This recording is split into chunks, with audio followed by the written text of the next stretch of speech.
help each other, celebrate the joys of life, and to console each other. Hello. I am sorry, but I must interrupt this show. Later, you know what it is. Hey, Ham Solo. It's time, baby. Low. It's time how we do. Hey. They said we said we lit. They said we said we on. They said we said we strong. They said we said we gone. We say that you heard right. We say that you heard right. We say that you heard right. We say that you heard right. They said we said we in. They said we said we on. They said we said strong. They said we said we gone. We say that you heard right. We say that you heard right. We say that you heard right. We say that you heard. Man, I swear that it's imminent. I've been going so hard on my penmanship. About to go in and buy me a wheel.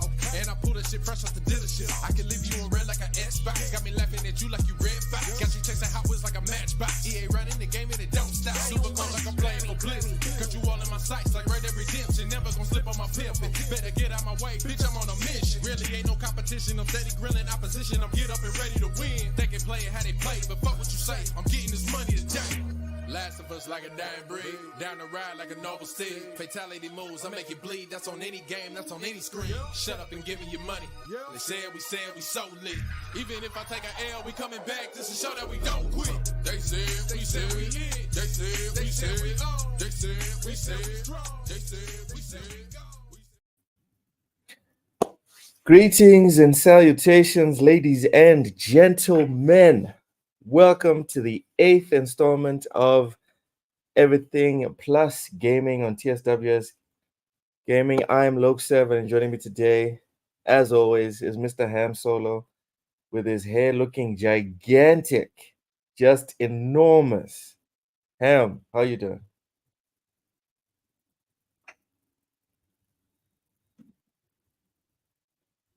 I can't hear you, bro. I think you're muted. My bad. Alright, there you go. My bad. No, I'm doing pretty good. I had a pretty shit day yesterday, but Oof. today's looking better. So I'm just gonna try to focus on today. Damn. All right. Well, what have you been playing? Did you even find Well, time to play games?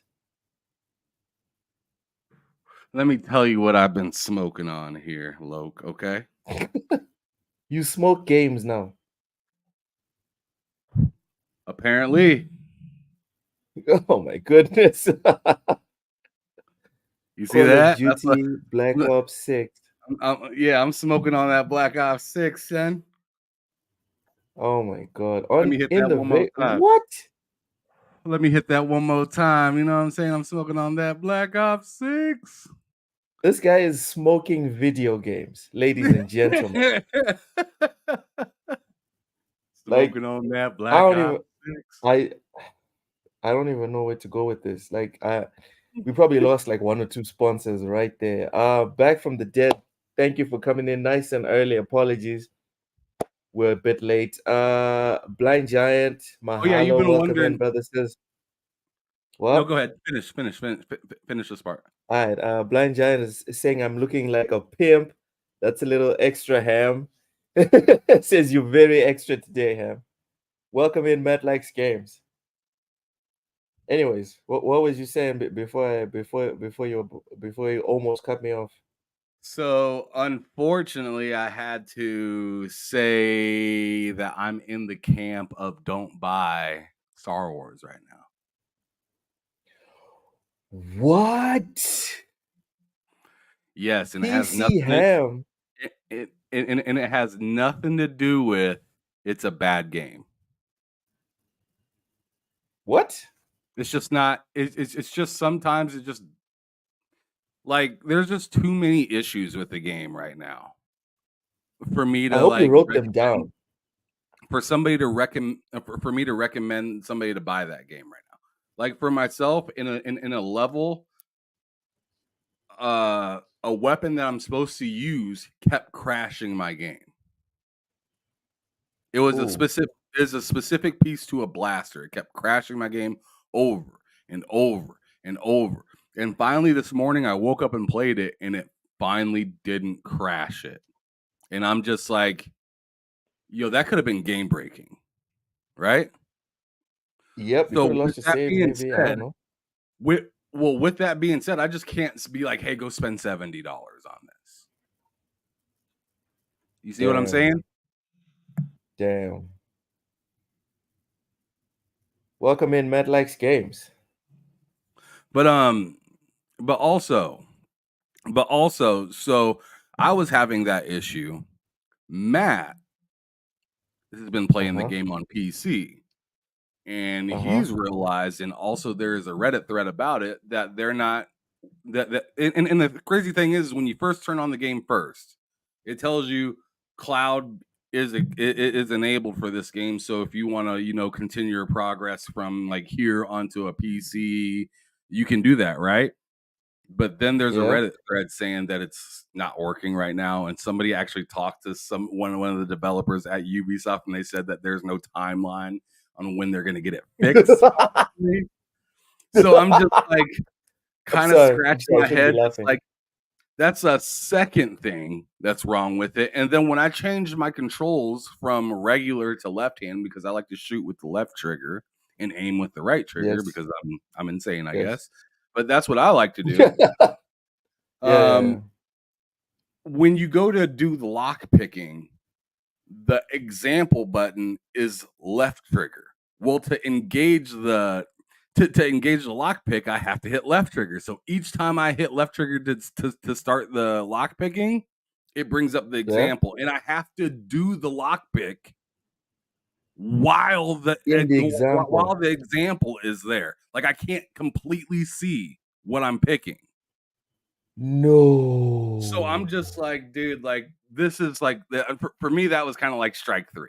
All right. Now I can't recommend this game. Now I just flat out can't recommend this game.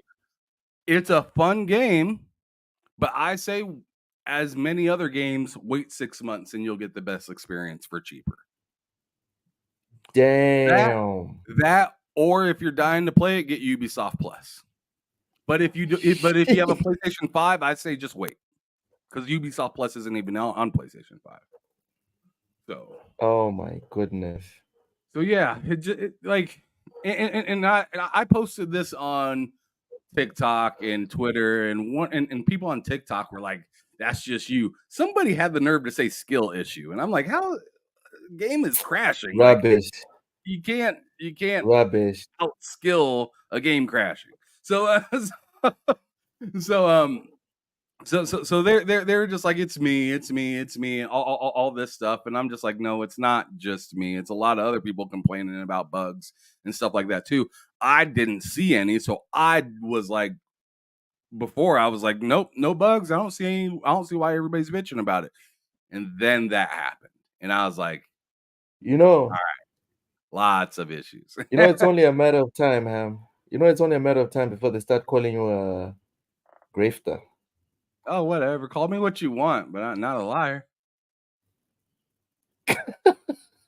I mean, Matt was like, if that's really happening, you should record it. And I was like, I can record it with my Xbox. And he's like, but it won't show you going to your dashboard when you record it. So I took my phone and I recorded it with my phone, so you could see right then and there. And people still don't believe it. Like, it's right there. Like, you can see it, but like, whatever.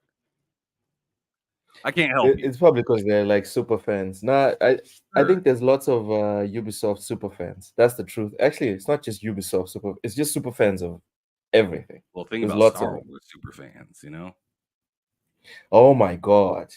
Yeah. You want to talk about toxic? The people that are and then there's people that'll just defend it just because they feel like you're not criticized. You shouldn't criticize the game because of who the protagonist is. There's so many factors that come into the defense force of any game, really. Welcome in the Elemental Hero, the Shadow Link Dragon Wolf King. Elemental Hero, I'm sorry. For the rest of the show, I'm just going to call you the Elemental Hero. I hope you don't take it personal. Appreciate you for coming through, man. And yes, do what the Blind Giant is saying. Hit that like button. Do me one further and share it out. That'd be fire. That'd be great. That'd be fantastic. That'll be awesome. So Star Wars, huh? Don't get it.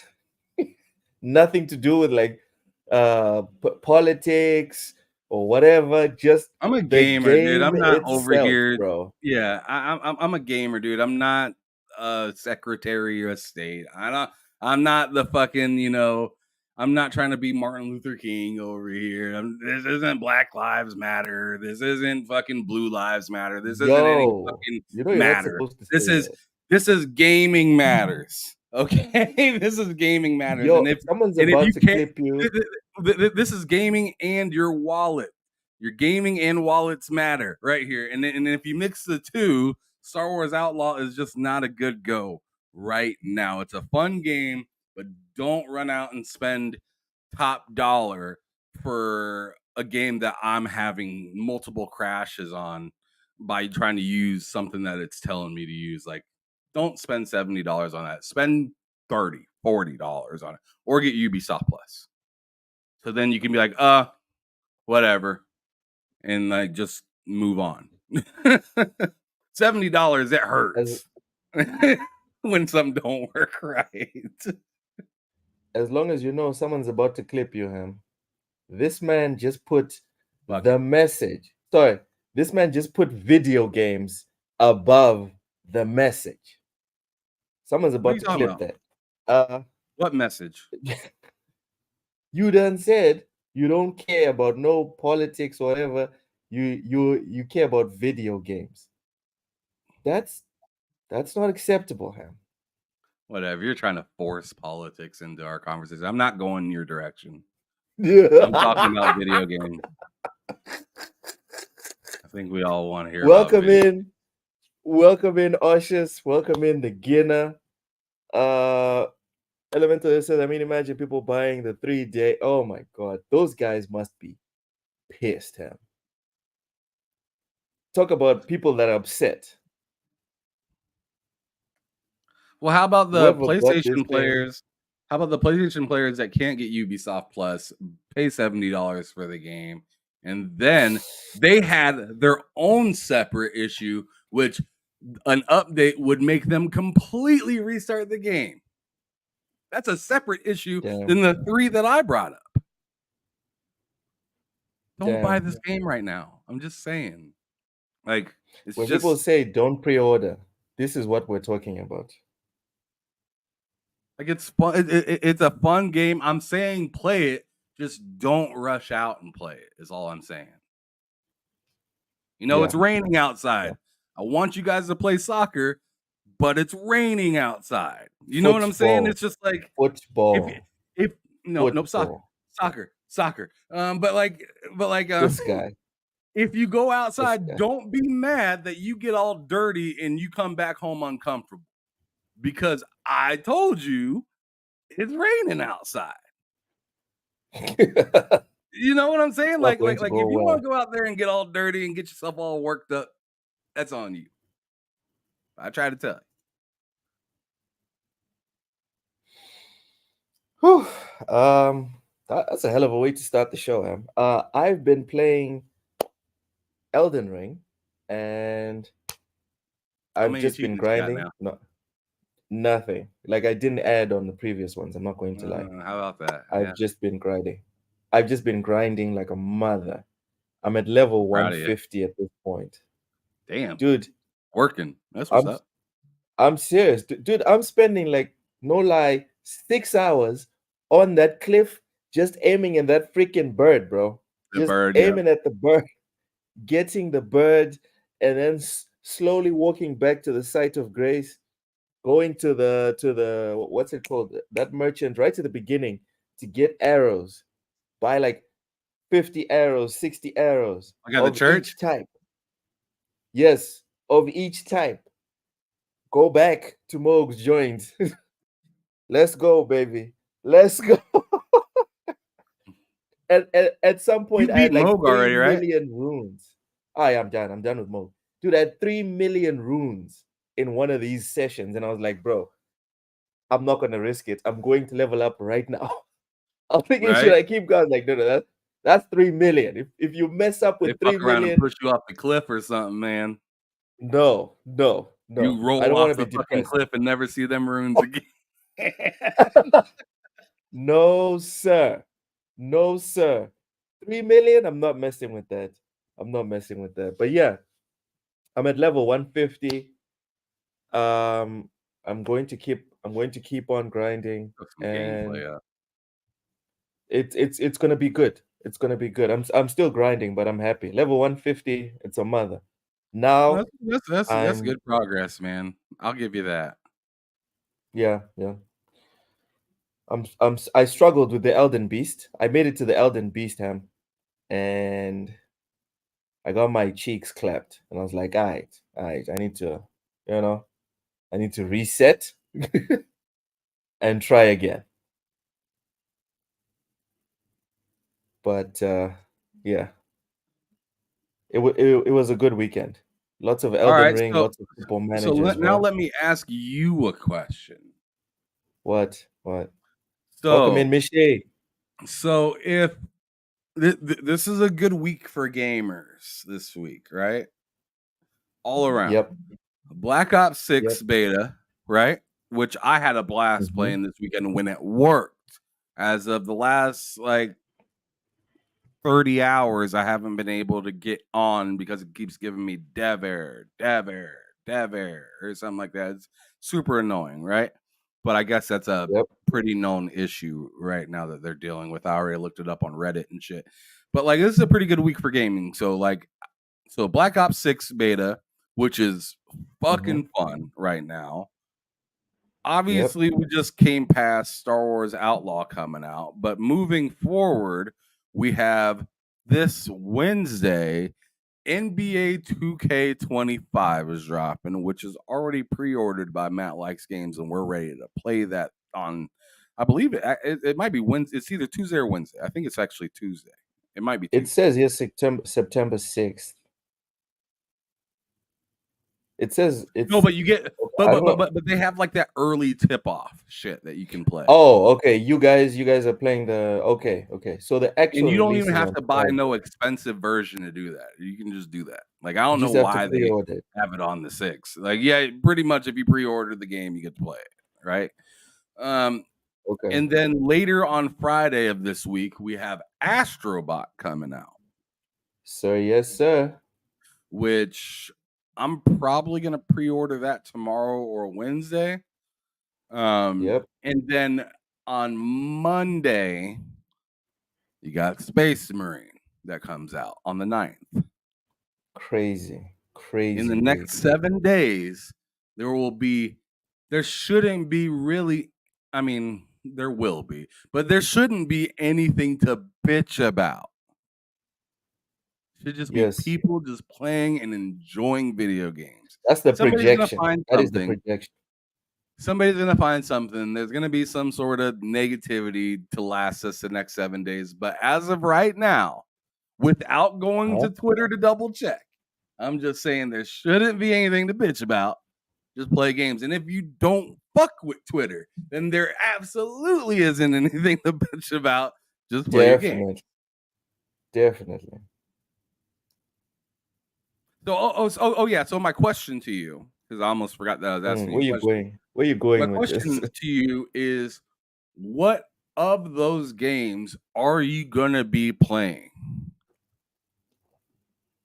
I gave you 2K as of new. I'm skipping Outlaws and Black Ops 6. I'm asking you of 2K, Space Marine, and Astrobot. Which of the three or all three are you going to be playing? It has to be the most testosterone-filled game of the year. It has to be. So it's Space Marine? Warhammer. Warhammer. If you said Astrobot, I was going to reach through this motherfucking camera. There ain't no testosterone going around in that motherfucker, man. That's estrogen. No. It looks good. No. It looks good, and I'm going to be there It day looks one. good. But it looks good. Looks But a little closer to yeah. estrogen than it does testosterone. Yeah. I mean, we do need some estrogen. I'm excited for Astrobot. I'm not gonna lie. I'm excited. Estrogen's healthy for everybody, just for men, obviously, very small doses. very Anyway. small dose.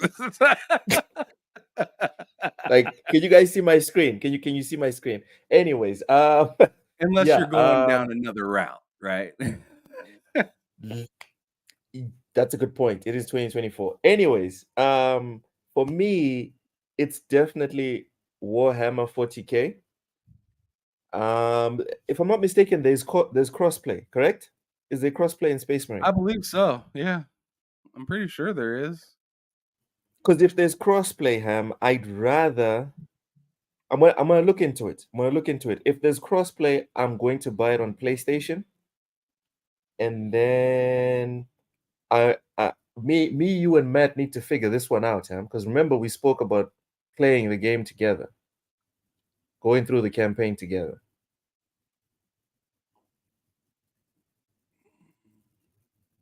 Ham, can you hear me? Yeah, there is crossplay. You know, I was just double checking. It says yes, All right. there is crossplay in Warhammer 40K, Space Marine 2, and it works for every device that the game is available.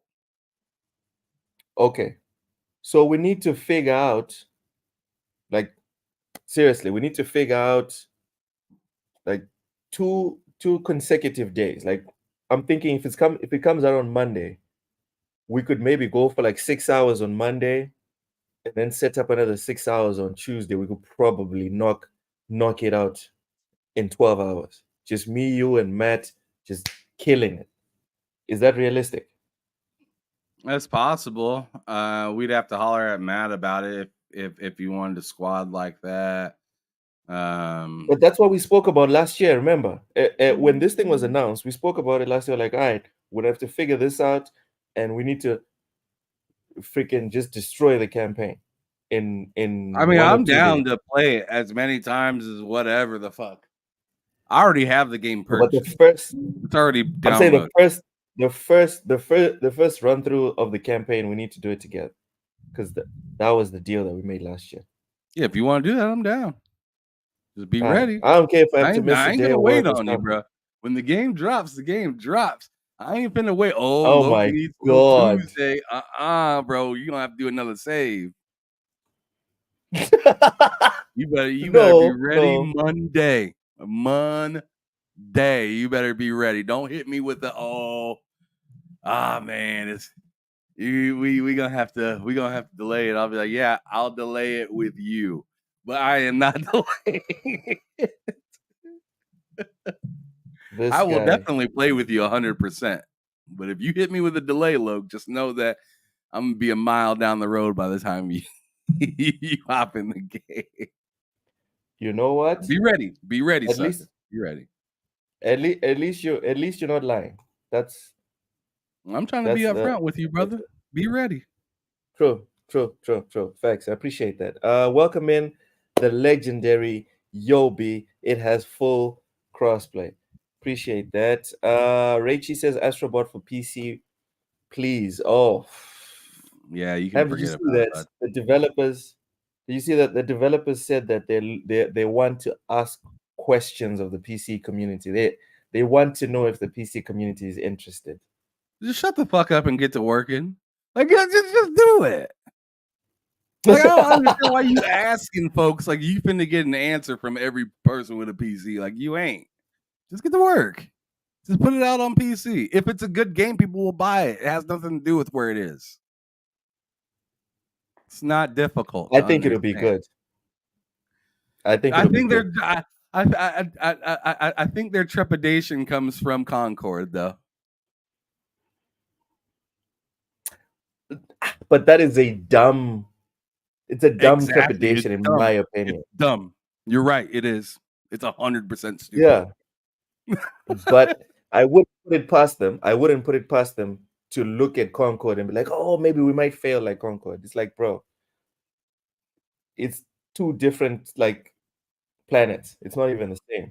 Maybe even different solar fun and one's fun and one is really dependent on other people to be there. You know what I mean? Like, I'm not even gonna say Concord's bad. I'm just gonna say it's so reliant on other people, and it doesn't have a whole lot of people. So it's just unreliable If game to it's not, buy into. hold on. Oh my god! And I didn't even want to talk about Concord, dude. If the description is not that it's a bad game, why is no one playing it? I don't know. I mean, Knockout City wasn't a bad game to a lot of people. You know, Why didn't they play it though? some people did play it, just not enough. And what's crazy is a lot more played it than Concord. So that doesn't tell you enough. Then I don't know what else does. I mean, to me, like I said, if the bottom line is this game needs people to be here to be able to be played, it's already got an asterisk. It already has an asterisk on it.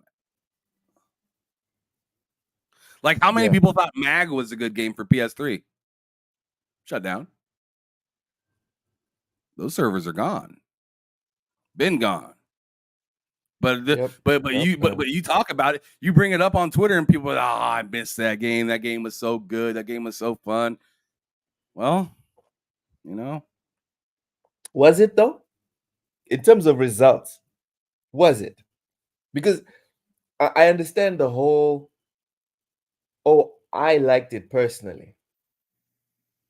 But if you're out here to make a racing car, Ham, I'm not going to use a restaurant analogy because we're tired of food analogies. If you're out here to make a racing car, a drag racer, you can like it all you like, you know? But if it loses every single race, let me ask you this then. Say it's not a what? How about Uncharted's multiplayer? How about The Last of Us's multiplayer? Not the new ones. I'm talking about the ones that's been out that people say, hey, they shut down those servers. That stinks. Ham, you know, I'm Mr. Consistency. I try to be as consistent as possible, especially with these like broad philosophies, and I maintain my position. And it's not because you bring up like a PlayStation exclusive that I'm like, oh yeah, maybe Last of Us was okay. No. Performance. I'm not talking about what your personal opinion was. What was the objective performance of The Last of Us online? That's something I don't know, but it sure seems like a lot of people miss it. Well, Ham, we always talk about these devs and these corporations only make moves based off of what people invest their time and money in. I think they made moves because they believed in generations and it backfired. Hold on. That's what I think. Because I think if you were able to play, The Last of Us online or Factions 1 right now on PS5, it would have much more numbers than Concord currently does. Coulda, woulda, shoulda, brother. Yeah, but they gave up and they didn't. Now, you know what I'm saying? Like they why they give up? Why they give up, Ham? Because these people have the numbers. That is a good question. They're not Twitter warriors in 5-hour spaces gesticulating and postulating on the numbers. These execs that have the exact number of people that are playing per day, per week, per month, per year. They know how much people are putting in terms of time and money, and they said, oh, we're not going to either port or make the next Last of Us have an online. Why? In my opinion, why is because they had to pay for those servers to stay up, and there was no way to turn it into a free to play for profit game, because the way it was attached to a game that you just buy and play. But if people were investing money and time into that multiplayer, they would have either how would they invest money in it? If how would they invest money in it? All you do is buy the game. There was no skins. There was no skins, no nothing. I mean, that I'm not 100% sure of, but I don't think there was enough. Okay, let's to pretend. Really make a big profit. Let's pretend there was no skins. Let's pretend there was no skins. Okay. We live in the time economy. This is the time economy. That's why Crunchyroll is so cheap, Netflix so cheap, and all these other subscriptions are so cheap. Because they're now fighting for our time even more than they're fighting for our change, right? We live in the time economy, and they looked at Concord and were like, this can move forward. They looked at whatever was going on with The Last of Us, and they're like, oh, nah. Rather put out a brand new franchise than an established franchise that people continuously cap for with The Last of Us Part 2 online. Why? That's my question, is why?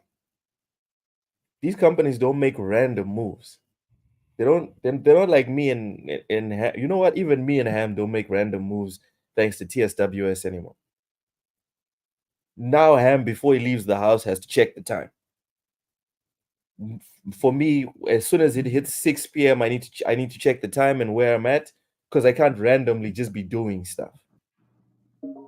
These are billion-dollar corporations. My guess is that there were people that analyzed either the money that was being spent or the time that was being spent, and they're like, this is not worth it. Regardless of how much people might care for it on Twitter or whatever, at the end of the day, how many copies were sold? How many people were logging into the servers on a daily basis, on a weekly basis, on an annual basis? That is like the hard text, the black on the white. When I say the black on the white, I'm not talking about interracial. I'm talking about the black ink on the white paper. All right? Focus, people. That's what they care about. Exactly, Vincent Vega. It's all about the Benjamins or the time. Because even if it's just time people are spending, then you can have ad revenue. We can talk about ad revenue. But if no one's playing your game, if not enough people are playing your game, if not enough people engaging in the microtransactions, it's not worth anything. No matter how many thousands of trending tweets happen on Twitter, how much money does Sony make when a tweet trends on Twitter? Nothing. Sorry, Ham. I don't know. didn't Elon intend to might go give off him on that $10. tangent. I don't know. Yeah, if Sony made the tweet, Ham, I'm talking about when a random Sony fanboy says something and then everyone gets all nostalgic and they retweet the crap out of it and they like the crap out of it. Hundreds of thousands of likes, hundreds of thousands of retweets. How much does Sony make?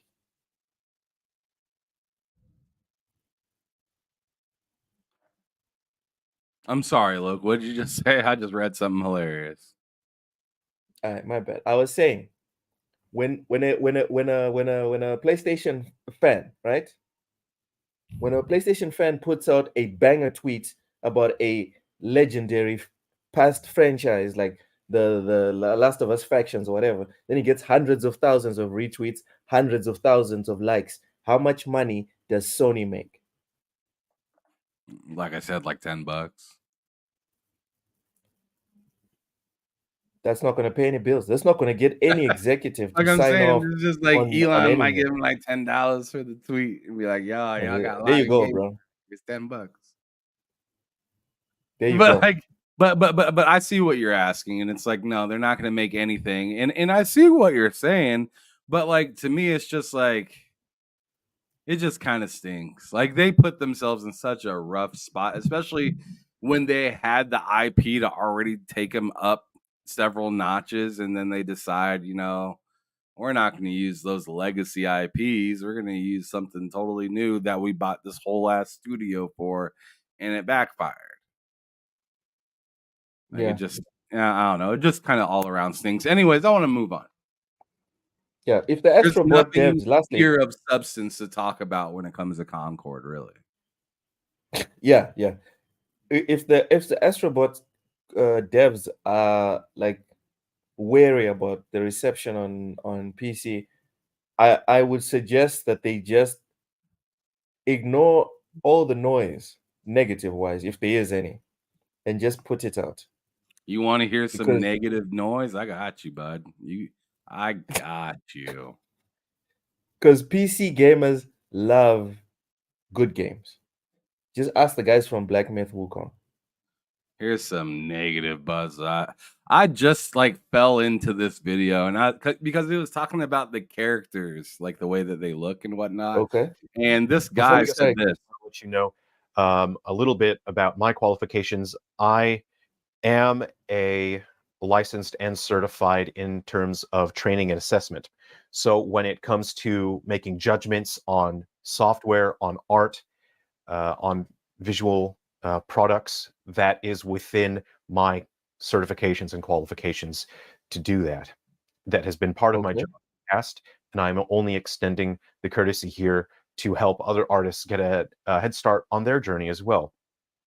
Before I start, also, Okay. people have asked me if I would consult Sony when it comes to Concord because they're having some difficulty here managing the brand. So on the answer of would I be willing to consult Sony on a professional level? And my answer is it would require a significant monthly retainer for me to do that for a minimum of 12 months, which is my minimum for a retainer. And I say a significant monthly retainer because Sony is a company that desperately needs advisors and consultants who are not totally out of touch with the rest of the world. But I have no interest in working with a company that treats its audience and its paying customers like cattle. And Sony is a company that does not view gamers as equals. And so I have no interest in working with a company like that. So let's What do you think of that statement, Loke? That's Go on some ahead and bullshit. get triggered. That Let's is see. some bullshit. Mm. First grade bullshit. Like it is raw. It is raw. Like the smell going into my nose right now is piercing my skull. Like my I love it. nostrils I are love it. on fire. There's Let it so burn, much brother. shit. Let it burn. So Let much it shit in burn. that statement. Oh my Let god. it Like, I'm nauseous. burn. I'm trying to throw up right now. What? And this guy is dressed with Christ above. Ridiculous. Ham, we need to grow up. We need to this guy needs to grow up. He's dressed like a grown-up. He ain't acting like one. There's no company on the face of the planet that does not treat its customers like cattle. Like numbers on an Excel sheet. This guy is out here capping. He either gets paid by Nintendo, gets paid by Xbox, if he's even a little bit smart. If he's an idiot, he's doing this for free. If he's an idiot. But come on, bro. Come on. There's no company that doesn't treat its customers like cattle. Governments treat its citizens like cattle. Come on, dude. The world exists for people to take advantage of other people. Stop being a child. Come on. That's all I have to say on that, Ham. Ridiculous. I love it. Partnerships. Partnerships from $1 billion company. You think $1 billion company wants to be your partner? They're not partners with the execs.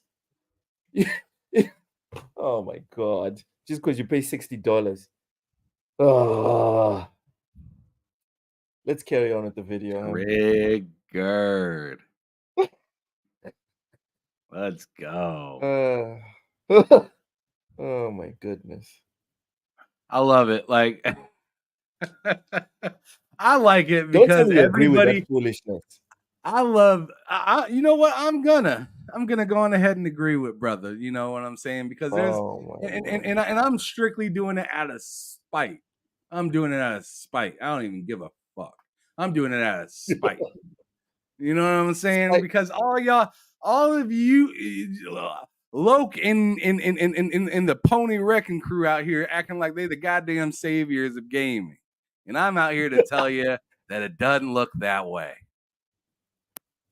No one said PlayStation is the savior of gaming, Ham. We just said it's the best console available. You're gonna look at me with an honest face and tell me that you've never said anything like that. I never said PlayStation was the savior of gaming. I never once in my life said that. Oh, man. Never. Man, I'm going through my receipts like a Rolodex right now. It's cool. Ham, I'll give you till next month. I'll give you till next year, bro, to find one time that I said Sony was the savior of gaming. I'm waiting on those receipts. Never. Ham, apparently you're laughing in 142 million units. Fuck yeah. So you put that Add video up another just to unit. trigger me, for real? For real? Oh, absolutely. That's the whole 100%. point. 100%. 100%.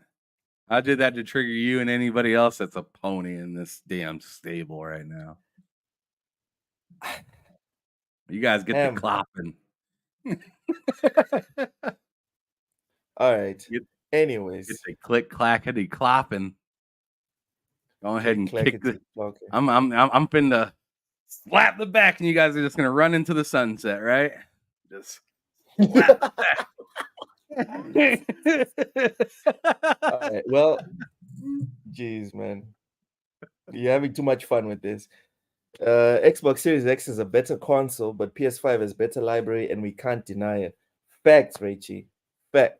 And when we say better library, we also have to be honest. A lot of it has to do with third-party exclusives. A lot of it, like most of it, really. If we're being honest, especially with PS5, if we're being 100% honest, like 90% third parties, which is fine, right? It's fine, but it is what it is. Anyways, Ham, I just sent the private chat with a video for you to put up. As you know, I'm on the ground. I'm not in Maputo right now, so my internet's not great. I cannot be putting videos up. The first topic for today is a video that a friend of the channel, Cult Classic Cage, made about another friend of the channel, Mr. Paris Lily. Ham, I know you saw this tweet when it was exploding. Do you have any thoughts before we go through the video itself? Have you seen the video? No, I haven't seen the video, and I like seen the tweet in passing, but didn't really acknowledge it much because I seen the title said fake positivity or something like that. Yeah. And it had Dreamcast guy on it, and like the first thing that like my brain put together was like it looked like, and I'm probably wrong, but it kind of looked like Dreamcast guy is the hero, and I'm just like, no, he's not. No, you were wrong, Ham. You were very wrong. I hope I'm wrong, but because like I said, I didn't really acknowledge it a whole lot. I just seen it, and I was just like, I'm just gonna keep scrolling. When I saw that tweet, Ham, I sat there and I was like, no, Cassie, no. That's what I said. I seen it and I was like, no. I love you. Don't do this. You're a friend of the channel. So let me. You're like our sister, you know? Do you mind if we listen to it now? Because I'm interested. Hold on. Before we get in, Ty, welcome in. How you doing, Ty? What's popping? You guys good? Awesome. What have you been playing this weekend? And did you see this tweet by Paris Lily responding to Cult Classic Cage's video? I didn't see the tweet. No, this was my first time, but I did know she tweeted at him saying something like he's too nice or something like that. I don't know why someone is. I don't know why you would say someone's too nice. Like that's good, you know. But yeah, sure. But yeah, I guess I'm gonna find out more about it. What have you been playing this weekend? This weekend? Just Smash Brothers on the Switch and FIFA. I'm in a very casual mode these days. I don't really play anything. Like I'm waiting for Outlaws is supposed to be the game I was supposed to play. That's gonna be, you know, like hardcore or whatever. But it seems I'm not. I don't really have time. I'm just doing so much stuff. So I think the next like hardcore game I probably play would be maybe Fantasio, something that comes out maybe in September or something like that, like late September. Ooh. Yeah, that one's looking like a banger. Like a It is. proper I banger. think the Japanese tell really good stories. They're very, very like out of left field. So yeah, I'm looking forward to it. Just, all right, just don't say anything while Cozy's watching. Anyways, let's get into the video because context matters, ladies and gentlemen. Yes, it does. And I didn't even dig into the context at all. I just kept scrolling. But here we are. You're like, ain't nobody got time for that shit. Not Go ahead, not at the moment. In the moment, I was playing like Call of Duty or something like that, and I've just seen it, and I was just like, I just put no in like the chat. No, I think I put no Cassie or something like that. No, like Yeah, when I saw that, I was like, no. Then I watched the video, I was like, oh. All right, so yeah, let's it's check one it of out those right now. things like read the article, guys. Don't look at the headline. Wait, 24 minutes. Is it 24? Yeah. Oh fuck. Okay. So we can go through. All right, so she has bookmarks because she's awesome, right? So go through the first section that says Dreamcast Guy versus Paris Beef summary, which is 2 minutes and 38. But we do have to address the nonsense I get myself into, for being honest. It kind of just is what it is, man. And it stems into the whole like fucking Paris versus Dreamcast Guy, debacle. They've been beefing with each other on and off for a little minute now because, and honestly speaking, Dreamcast Guy runs his fucking mouth about Paris. He runs his mouth, and it's like Dreamcast Guy look like a bitch. He do look like a bitch. Not only does he talk shit, and we went over this whole shit, but Dreamcast Guy talked shit about Paris, indirectly. Paris approached him at some gaming event, and it seemed like Dreamcast Guy was just scared because the way he claimed to have answered was very very bitch made. And then Dreamcast Guy said some shit on Twitter, and Dreamcast Guy ended up like they had a back and forth on Twitter. Dreamcast Guy ends up blocking Paris on Twitter. And then after blocking Paris on Twitter, Dreamcast Guy immediately, dude, Paris tells this dude, keep my name out your mouth. And Dreamcast Guy is like, okay, bet. Block you on Twitter, then make a video talking about our beef. Like, what? What? Like, that was crazy behavior. So we definitely talked about that when that shit went down. And then since then, like Dreamcast Guy been getting the smoke as he deserves, and I don't want people to think that I'm here to defend Dreamcast Guy with my positioning. I'm not. Dreamcast Guy is a complete total bitch. He definitely deserves a smoke. But since then, Dreamcast Guy then talked about Paris in another one of his videos. Yes, I will definitely do that, Astro. Like I said, Dreamcast Guy then goes on to talk shit about Paris again in one of his videos from behind a Twitter block, which is more bitch made shit on Dreamcast Guy's part. And so Paris finds out about it. I think Paris ended up watching Oh No, It's Alex's stream. And Dreamcast Guy got caught talking shit again. And so Paris made a public tweet saying, hey, yo, tell Dreamcast Guy to keep my fucking name out of his mouth in nice guy words, which I completely understand. So in terms of everything that has transpired up until that point, I completely, totally agree with Paris on. Like, Dreamcast Guy acts bitch made, and so he deserves to be treated like a bitch. I completely, all the way up until this point, I'm totally on Paris' side with that situation. So to get more into it, because the rabbit hole go deep. All right, you can pause it there, Ham. Literally, you can pause it there. If I'm not mistaken, I think that's where the first I don't know if it's a bookmark or whatever. That's where the first section ends of the video. Okay. All right. So first off, we can agree that she ain't out here defending freaking Dreamcast Guy. Yes? No, I can't say that because I haven't watched enough of the video yet. I haven't heard what her issue is. All I heard is like so far she's made a case that she is not. But just because you state that at the beginning doesn't make it Oh valid my at god. the end. All right, fine. And Fine. and and, Fine. and like we've said, we're cool with Cassie. 100%, but I'm not going to treat her differently than I would if I was listening to anybody else, right?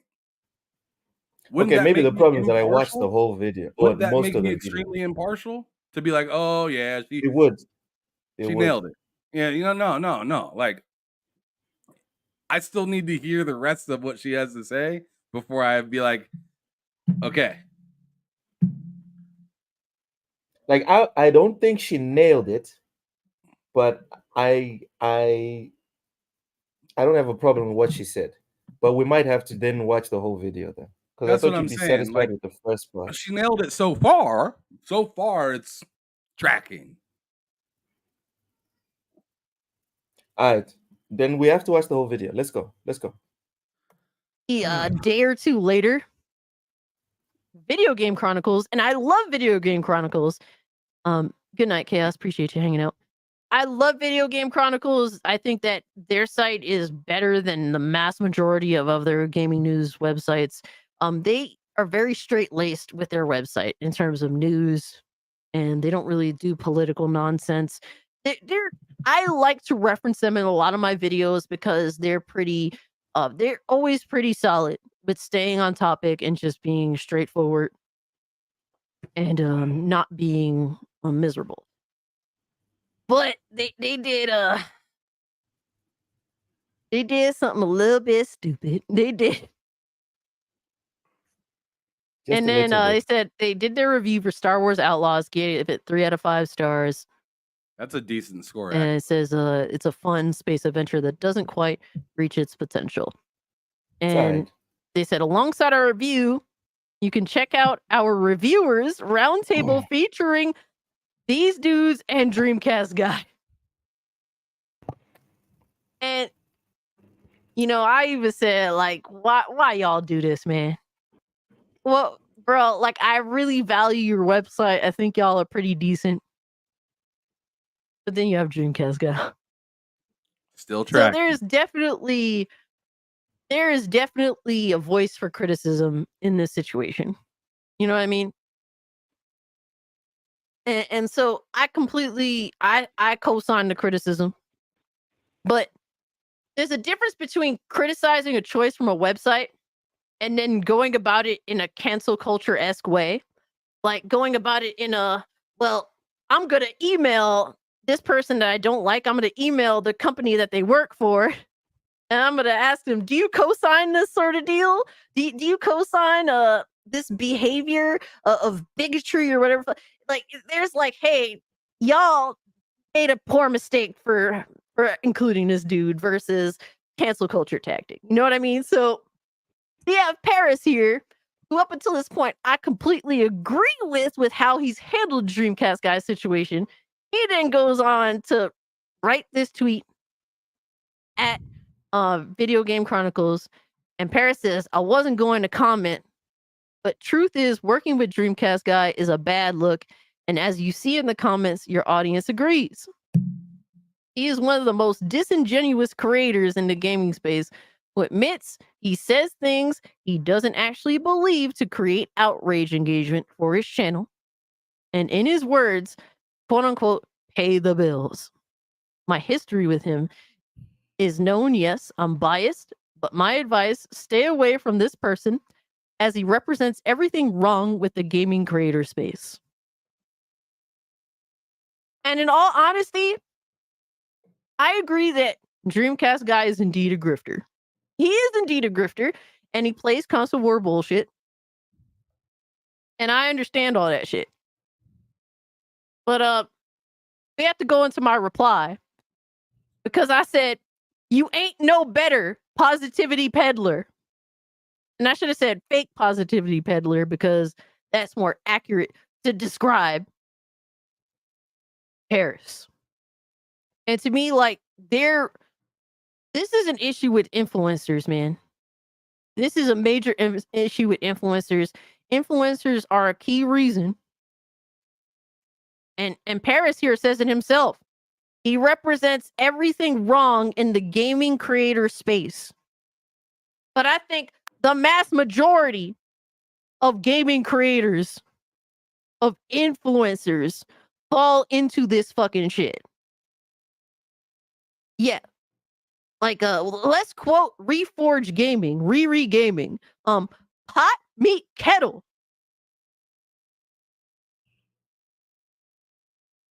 And these are both dudes that try to act like they're nice guys in the space. But they're out for themselves. They're out for themselves, bro. That's what it is at the end of the day. Yo, Sonia, what's good, fam? Hope you're doing well. And that's my issue, bro. Like, you can't sit here and mingle with some of the industry's most disgraceful people. If it be gaming journalists that are pieces of shit that hate gamers, they genuinely fucking hate gamers, or suits and ties in the gaming space that their objective is to fuck gamers every which way they can. You can't sit with these people and mingle with them and then expect us to not see you as the same as what you are saying.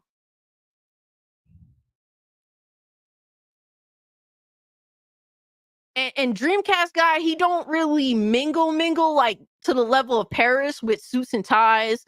And now he's starting to mingle with game journals, but I don't mind Video Game Chronicles journals. But he plays more so into the fanboy war shit, which to me is more gamer centric than what Paris does. Paris is way the fuck more corporate with all the, all the higher ups to the media that hates gamers. Like he's more corporate, and that to me isn't gamer centric at all. Whereas Dreamcast guy, he's indeed a piece of shit. He's indeed fake as fuck, but what he's doing is more gamer centric. And you guys could disagree with me on which is worse. At the end of the day, they're both bad.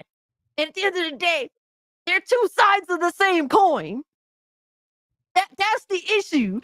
And guess what? So we got motherfuckers that was big butthurt. Look at how many, bro.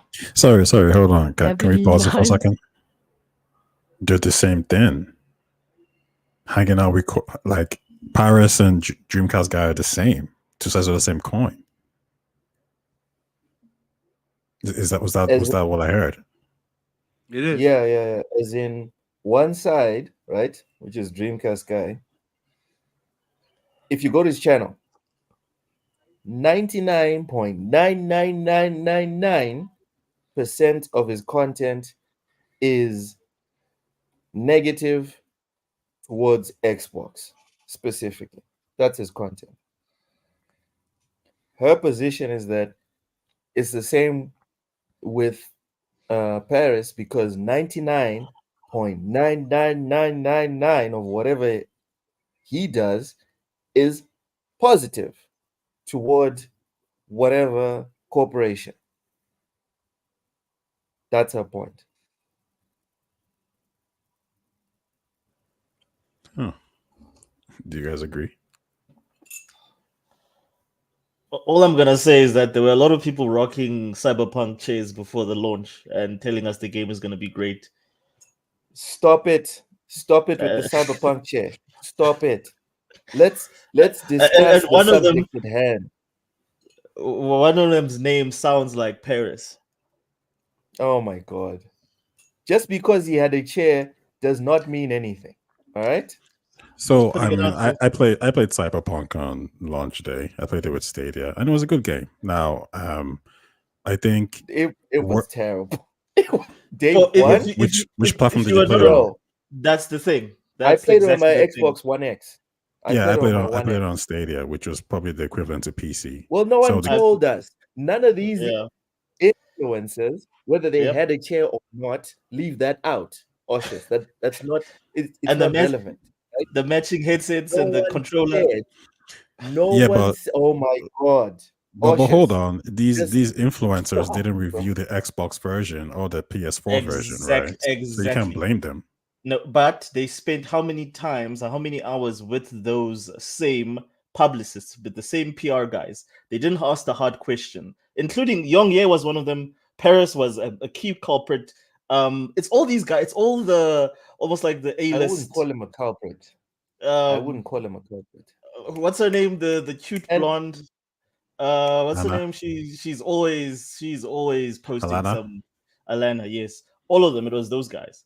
They all sort of like they knew that like just before the game dropped, the how what do they call it, the NDA that they have to sign, how like airtight that whole thing was. It said do not show gameplay but review the game. They all went ahead. Yeah, And but that's because of the relationship that they had with the company. But you If see, that was my- EA, they would have never approached it that way. If it was another company, they would have never had the same energy. But because it was CDPR, oh, it's these cool guys, you know, they always invite us out to these events and whatever. So again, like, who are you to then call this guy out for grifting or for no, for I very much disagree because But that's why I for Cyberpunk, they state, at least the reviews I watched, they stated, yeah, we can't show you our gameplay because they won't let us. So take that as you will. So I think my problem with people who, you know, jump to these conclusions is, if you want to know what someone thinks about a game, just don't look at the score.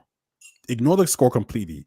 Just read every single thing he said, and that will tell you exactly if the game is good, if the game is bad, and what the problems with the game is. So every review I listened to anyway said we can show you our stuff. I think even Young Ye said like, "Hey, listen, you know, I'm not allowed to show you the clips," and he literally said in his video, "Yeah, there are glitches that I can't show you." Now you might say he overreached and he overpraised the game or whatever, and that's fine. But I think to say Paris and all of them, Dreamcast like guy are all the of same, them. they're not the same. No way. No, like listen, like it's in the same like okay. But okay, let's watch this. But I feel like using a video game is just not a good way to describe this.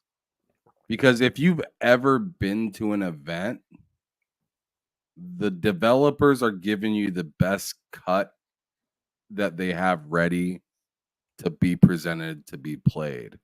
And sometimes, although it's coming out on this, that, and a third, you're playing it on a PC that they have it plugged into from a cord, right? With a controller on it. You're not playing it on an Xbox. You're not playing it on a PS5 half the time. So it's just like, you played a slice of the game. How can you then tell them how it'll play on their system? You just are here to talk about the game. And if the game is good, or if the game stinks, or if it feels good, or if it feels like shit. So, like, for him to say, hey, this is a good game, and then it come out on all of these different platforms, they didn't say, CD Projekt Red didn't say, all right, sit here and play it on PlayStation. And then when you're done, try it on the Xbox One right here. And then when you're done with that, try it on the Series console. They didn't do that. They brought him in and sat him in a chair and probably handed him a controller that was probably plugged into a PC and said, play this piece. Tell me how you like it. And then they did. I went to a gaming event, and that's I went to a gaming event, and that's how like damn near every single stand was set. Every single stand was damn near running off of a PC with an Xbox controller or a PlayStation controller. It wasn't running off the console. Well, this extends to the review period now when they actually had review copies. And my thing is very simple here, is that like if you're gonna call somebody out, which is what he's doing, he's calling him like almost like he's not a reputable person. So he's literally saying that and this is what she's saying, or to a degree. And my problem with them is that they all took the review code. They all played the review code, knowing that there were things that they were not comfortable with. That includes they all made videos afterwards. We didn't know. And how many times have they been in that position for whatever corporate company they're representing or they're facing at the time?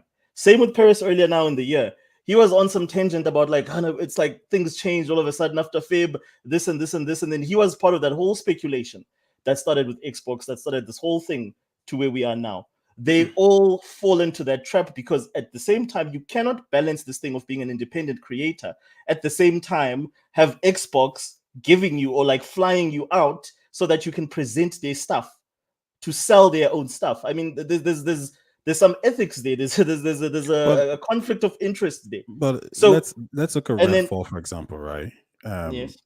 When they got the preview codes, Arcane or Bethesda is intentionally letting them play the PC build, and they're saying you got to play specific levels that we know that we review that's good. Now, I remember watching these guys' videos. They all said the same thing. They say, "Hey, listen, we all sat down in a location. We had to play the game, play the specific 100%. levels. We couldn't go out of bounds." They're telling you the issues. Now, if you can't come to the conclusion that might be a red flag, well, that's on you. No, but like this extends. That's now you're talking about preview. I'm talking about once you have the game, once you've But- taken yeah, the code. True. Once you've taken hold the on. code But and hold you're on. reviewing the game, you But hold have on. you What owe that. reviews did Redfall get though? Sorry. Redfall's reviews. What were they? Yes, they were terrible. negative. They were Pretty negative. good. But like I was They never were like pretty good. which No, ones, though? my point is, if we're trying to say I that remember a there's lot of some people saying bias that here- Redfall was good. I remember Previews or that. reviews. Previews or reviews. No, I'm saying that the previews were okay because that was specific, right? You know, Yes, Bethesda said, 100%. okay, this is You what you see, got to do. I don't blame Now, them for that. Yeah, I don't so- blame them for that because so when again, the reviews controlled come out- environment. Mhm. Yes, they were negative. They were negative because Yeah, of the so- fact that they now, because of all the stuff that has happened, including that cyberpunk incident, they were now more cautious that they actually went out and they really spoke in terms of like while during the review, they didn't wait until the reviews were out, then spoke up against the practices leading up to the review period. Like they would, like for instance, a game like they did now with Wukong. They were very, very quiet when it comes to Cyberpunk. That's what makes it different, is that they all kept quiet because they liked the publisher. No, And you what see, is Dreamcast doing? My thing is, Cyberpunk is a good game. No, but like Cyberpunk was not a good game at launch. No, Like no, unless no. you played it on No. a high-end PC. Yeah, it no, was no, not yeah, a but good these, game at launch. but they all said they Period. played it on the PC because that was the only review copy they had was a PC. Okay, so Bro, but don't you were sell aware- it. Don't sell it on the Xbox One. Don't sell it on the One X. Don't sell it on the PS4. There's a reason that PlayStation was refunding people on the PlayStation and took it off their marketplace or whatever. PlayStation let Life of Black Tiger survive on the PlayStation Store, but they took Cyberpunk out. There was something wrong with the game, and it is It was broken. unethical. It is unethical. I don't care if you go out there and say, "Oh, we recommend you buy this on PC," but then still put it in marketplaces on consoles where it's not going to work properly. That is Yeah, but Yeah, unethical. but let me It's ask you wrong. a question. it's Look, with hold on PlayStation real now, quick. though, isn't it? Clever. Hold on real quick. Let me just Hold ask on. a quick question. Let me just ask a quick question. If you got the PS5 or the Series X copy of it, played it, and it worked fine, is it on you that it's not working on a 1X, or a PS4? No, it's not We're on. not here to talk about. We're not here to talk about what. No, don't If change the subject. or It's just a ma- simple or- question. It's a yes or no. If Xbox sold more consoles, it'd be the best console in the world. And then That's not what I yes, asked man. you. It's a If- yes or no if- question. I asked you if if. Do you need me if to I re-ask the bought it- question? I'll Because say it yes. sounds like Ham, because it, it sounds it like you're sounds like a confused. pointless question. It's not a pointless question. I'm asking you if you All got right, fine. if you Yes, got a fine. review I'll answer copy your for a question. game, if you got a review copy for the Series X and you played it on the Yes. Series X and you told everybody, "Hey, this is a great game." If so it doesn't run proper on an Xbox One or a PS4, where do I come into play? so Yeah, that's that Ham, is I true. can answer your question. I can answer your question. You don't. It's perfectly fine. As a content creator, it's fine. So can I take a stab at that question? Sure. So my thing You is, just want if a yes you or know, no, Ushers. yes, absolutely, it's on you. Yes. on What do you mean me yes. Yes. That If you if got I the played code it on a for the whole PS4 different console than you purchased it for, No, and no. it What? doesn't work, it's If on you me. reviewed it, and again, like there's a lot of underlying That's wild. and I can explain why. Very simple. When this game was being when the game was announced around 2012, was it 2012? That Yeah, game was something like that. announced for the PS3, so it was announced for the PS4 and the Xbox One. They were just Yeah. about What to game? come out. Sorry. What game? Cyberpunk. That's when they announced it. They Okay, announced it okay. for those consoles. So the build-up, Yes. all the way to the launch of the game, they keep talking. They keep showing you footage. They keep showing you footage. What platforms do you cover? You cover everything. You cover everything from PS4 to the latest, which were brand new at the time, the latest Xbox and PS5s. And you sit with these guys. They invite you to these shows. They invite you to all these different showcases. All of you as a group. You guys are all a social group. You guys, none of you stood up for the consumers that you represent and say, wait a minute. You telling me not a single person is getting a PlayStation 4 or an Xbox One code? You guys are not journalists. I get it. You guys are just content creators. But you telling me no one, when these guys are giving you all the cool merch and the cool stuff, no one can ask the hard questions. It's the same thing I see when I see Destin, who has all these hot takes on Twitter, sitting next and smiling and gushing next to Phil Spencer, when he has to ask Phil Spencer the hard questions. Just brushes all over them. And then these guys then are the ones that want to hold people. No, Ushers. You know Is it why because that's I not a said problem? IGN? Because buzz off. First off, we all know IGN is the best publication in gaming. We all know this, but that's not the point. The point is none of these content creators, even freaking Jez has come out and said they're not trained journalists. That's the truth of it. It's like when those popular YouTubers come out. Hold on. It's like when those popular YouTubers come out and they tell you how to invest money and whatever. At the end or at the very beginning, they always are careful to say, I am not an investment consultant. I have no training in finance, and this is my opinion. They say that in some way, shape, or form. Because legally they don't have the training to inform you of what to do with your money when you want to invest. Same thing with content creators. They're not journalists. You cannot expect a content creator. Hold on. You cannot expect a content creator to happen upon an interview with Phil Spencer and know how to conduct a proper interview and go after the questions that everyone wants. Most content creators are just looking for the bag, which is fine. It is perfectly fine. But it is our responsibility as consumers of media to know when we're looking at an entertainment product and when we're looking at an infotainment product. So in other words, your whole point that you just made is that they have exactly the same expertise as Dreamcast guy. Hell no, yeah. No. Wait. That's hold on. That's basically it. Like if you're saying that they're not qualified to do anything journalistic, they have exactly that. It's just a matter of opinion. Just like Dreamcast guy has takes they have on a better PlayStation platform. Yeah, they either had a better platform, better cameras, better marketing, etc. But in terms of training, none of them has it. They have exactly the same qualifications as Dreamcast guy. So what's your point? Point? No, like I'm just retorting to your point about like and then I just wanted to make a separation. Isn't Destin a journalist? Doesn't he? Don't you have to be a journalist to work for IGN? I would. Yeah, so this is where I should disagree with Look a little bit. I don't know about Destin. Majority of what he said was correct. But that's about that's Paris in them. That's Paris in them. And that's Ilana Paris is a journalist. Paris is a journalist. No, I'm asking you, is he a journalist? No, that's what I'm saying is that there's a difference between Destin. Destin works for IGN, so I assume that. Does anyone know if Paris is a journalist? I don't. But like that's exactly what I'm saying to you. No, but what I'm saying to you is that I assume that Paris is just a content creator, just like Alana Pierce before she joined the God of War studio, Saint Monica, just like Dreamcast guy, just like a lot of these guys. They just content creators. Just like Yong Ye is a content creator.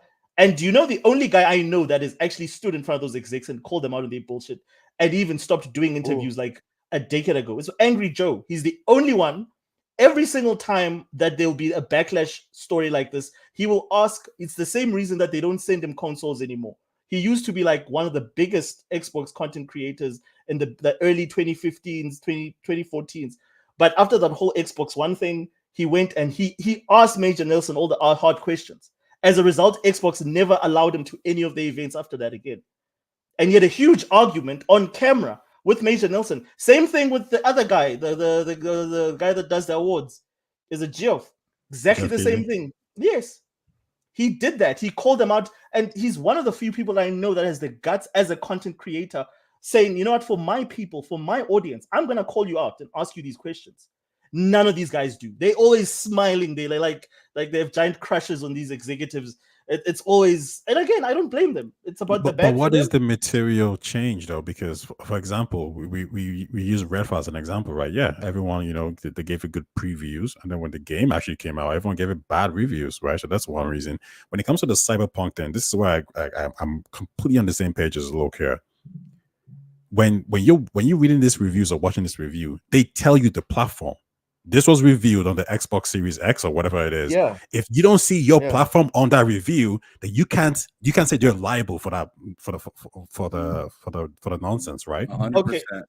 Okay, cool. That's fine. That's cool. But like I'm just saying, as someone who has a responsibility to your audience, you guys will forgive the thumbs up. and He stuff. gave you what he was responsible for at the beginning. though. But like none of them would have had to do all the retractions. Why the million? There were no retractions after Redfall. Everybody agreed it sucked when they got the review codes. But immediately when they went into the reviews, there were all these sort of like, well, it's kind of a good game. It's kind of not a good game. Like there's a lot of things that we're not allowed to show you. But you took the code to review. You But should have not been that's perfectly comfortable. fine. But hold Like, on, like if you're a because PC gamer, PC yeah. version, But yes, the if PC you version work was for broken as well. Yeah, but hold on. If you work for IGN, yeah, you're a PC gamer and you get a chance to review Cyberpunk and you don't care about PlayStation or Xbox, why should you reject the code? Especially when you can tell the consumers, I'm reviewing this game, I'm reviewing the PC build. So I don't know nothing about the Xbox code. But for the PC guys out there who want to buy this game, this is a review for you. Okay, so let's go get all the retraction videos that they released afterwards in terms of like all the stuff they said. Well, we were aware of this, but we're not allowed to talk about it. How can you be reviewing a game with areas that you're not allowed to talk about? Even for PC guys, this game was broken. It was not a game that was 100% functional at release. Even if you got the But if PC you're not version. allowed to talk about it, then what? I don't. Why do you take understand. but then Ham, why do you take the bag if you're not going to be able to talk about things? Because in the product you're hold reviewing? on. Because if you Then why Let finish the Ham game? answer, Oh dude. wait, hold on. Let- If the let game Ham game answer. is oh sorry, man, go ahead. So yeah. So can you ask the question one more time?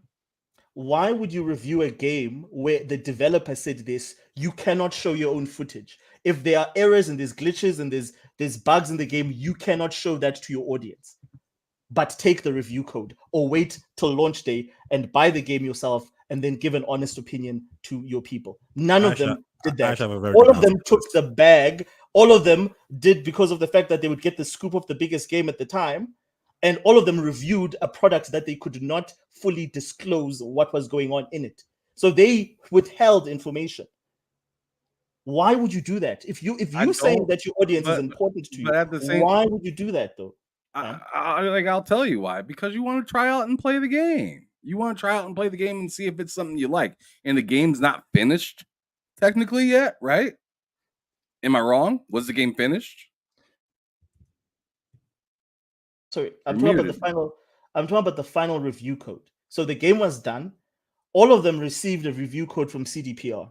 And then they all made disclaimers. And I remember Young Ye's one specifically. He said, I am going to talk about the game, but I'm uncomfortable with certain aspects because they asked me not to talk about these. He's uncomfortable. He's already telling his people that I'm uncomfortable with the notion that I'm going to have to not be honest or give you an honest what's the impression of a certain section of the game because CDPR told me to do that. Now take CDPR out and say EA told me to do that. then all of a sudden now it's like whoa. If I remember correctly, though, what happened there was they couldn't talk about certain bugs. They couldn't show certain. No, they could talk about bugs, but they couldn't show certain things, right? But once again, if you've disclosed that in your review, then it's up to the consumer to analyze that information and take it forward. Exactly. Like you mentioned something just there, like that the reviews are being held back, and it's not like It's as long as you. Yes. As long as you're stating what's going on, that's what Thank you. matters. Thank you. It can be kind of scummy.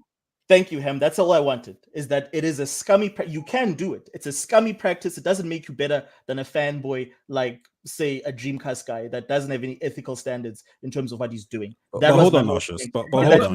But let me Oshus, put you it mentioned this way something as else, well. right? If I'm gonna be honest, I'm gonna be flat out honest. If You're wild always card honest, hit man. me up, Come on. if wild card hit me up and said, "Hey, I want you to try a slice of Ark Survival Evolved 2. But Ooh. here's A, B, and C that you can't talk about it. But I know this is the game that you've been looking forward to. I'm gonna do it. If I can't talk about certain things, I'm not gonna talk about that. But me disclosing that I can't talk about certain things, as Ty said, should probably be a red flag. Fair Well, enough. Ham, Well, the even to first- that point, yeah. What I'll say, The review.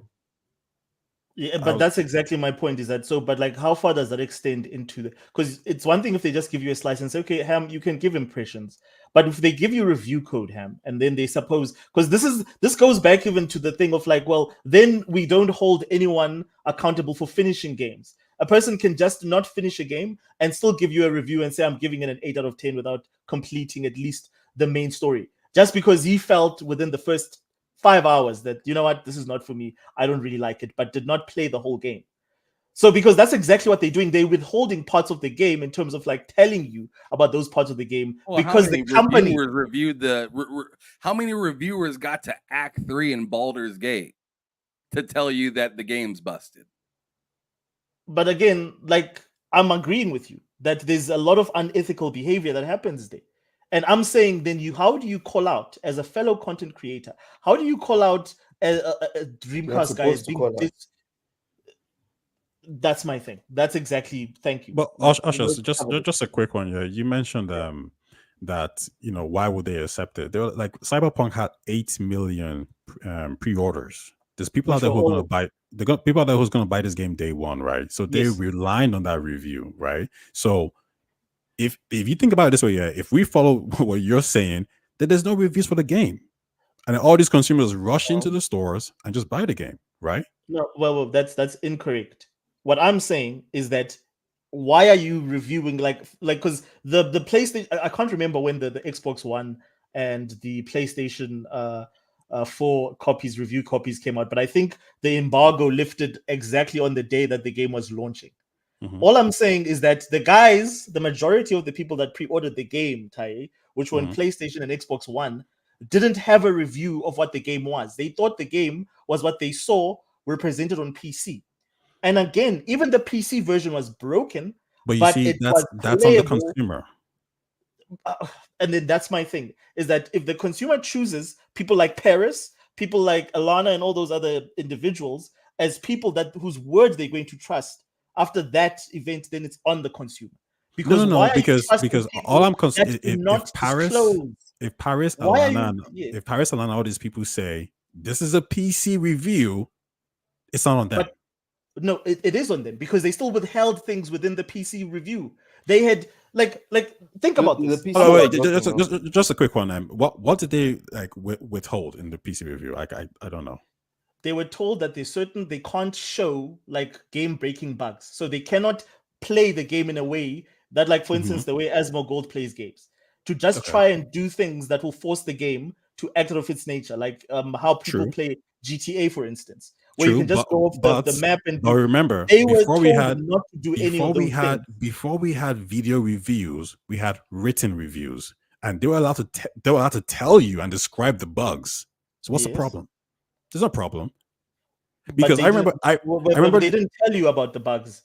They just said they were bugs. But like my thing is, it's not a matter of like they just have print media, and they have all these things disposable to them, including the people that are making the games. They've had time to spend with them. Tai, I'm saying it was selfish of them because they were the only thing they cared about was their own self-interest, not the consumer or the fans that they're supposed to be serving. So by the time when they were talking about the game, the fact that you cannot show your customer, the person that you're saying, I'm recommending you go buy this, you can't show them crucial things that you experience in your gameplay, you can just say, well, oh yeah, it's not the same as saying, well, I encountered a few bugs or a few. Okay, game-breaking glitches. let's run through this That's down not then. the same thing. Let's run through this. Do you think every single one of them should have turned down the Cyberpunk review?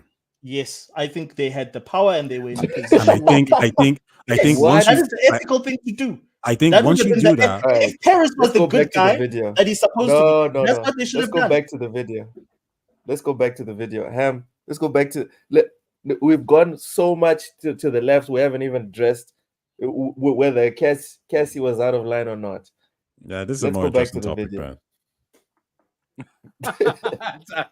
man. Who's Cassie, man? I don't know these people. Like, goddamn. They don't hate him. Hey, like man, that. they're the friend of the. Viewers, Cassie's a friend of the people saw channel, this not a tweet. friend of I wasn't Ty. Go ahead. Ham. expecting it to go that far. It's not like I quote tweeted it. I was demanding attention or something, but you have to also understand we got clowns in the space that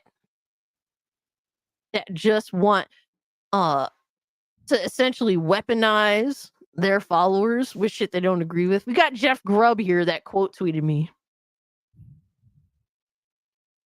And Jeff Grubb is a bitch that does kind of use his followers to try and attack people he don't agree with.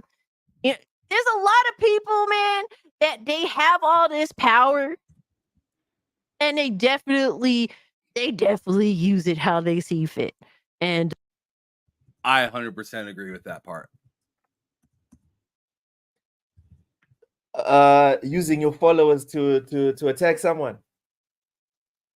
I disagree with that. Not just really disagree with that. exactly. Not really Yeah. just exactly just your followers. I'm more or less just thinking just like behind the scenes, right? People just talking to people about like who should and who they should not work with. Absolutely. I mean, I've had Oh. plenty of people telling me, "Hey, don't talk to this person," and I go talk to them, and they're fine. You know, Yep. and but there's been cases where I talk to somebody and they are not fine. You know what I'm saying? So like, I've had some people give me some solid warnings, but I've also had some people give me some pretty shitty ones too, where I'm just like, this dude's pretty dope, and everybody's telling me not to fuck with him. So like, I don't know. It's weird. People just have their cliques. Is the best way I can put it. It's just it's high school outside of high school. At the end of the day. Yeah. And people But can't anyways. separate people even as adults, people can't separate that. You know what? I don't really like Taye. But because Taye even though Taye hangs out with Loke, I'm still gonna speak to Loke specifically because my problem is with Taye. In these gaming streets, exactly like you said it, Ham, it's like high school cliques. Someone that does not like Taye, right, will find out Taye is here talking to us. Will be like, now they don't "Aight, like so us." the whole of TSWS is trash. Block Ham, block Loke, block Oshus, and start bad mouthing us or whatever because we're cool with Taye."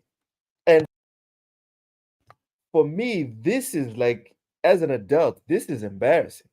It is embarrassing because I thought we had moved past this. Because we all have jobs, yeah. I assume we all either have or have had jobs. And the one thing that you learn at work is compartmentalizing relationships. It's one of the first things that you learn. Understanding that I don't like this specific person. We don't get along. Doesn't mean that everyone that gets along with that person is also bad. As an adult, that is something that is considered baseline. But it seems like in gaming, people can't do that. People can't, like, I saw someone that DM me is like, bro, and I'm gonna give out names, not of people that call or DM me, but the people that I follow. Someone reached out to me and was like, bro, I can't believe you follow PS Vortex. Remember the doctor dude that gave Yeah. the PlayStation guy that I can't believe you are mutuals with PS Vortex. So I was like, and I'm pretty sure I said that to you. Ham, at any point, did you threaten to end our relationship because I was a do I mutual care? with someone? Because I that's don't have where it to wake up and escalated see to. his text. I don't have to wake up and see his tweets. Because Why the fuck would I because care? this person, after I was like, yeah, I'm cool with PS Vortex, and they were like, okay, never mind. Ham, this person went through all my mutuals, and then they DM me like, yo, there's like six Yeah, there's some crazy PlayStation. people out there, bro. There were like six PlayStation fanboys that you are mutuals with.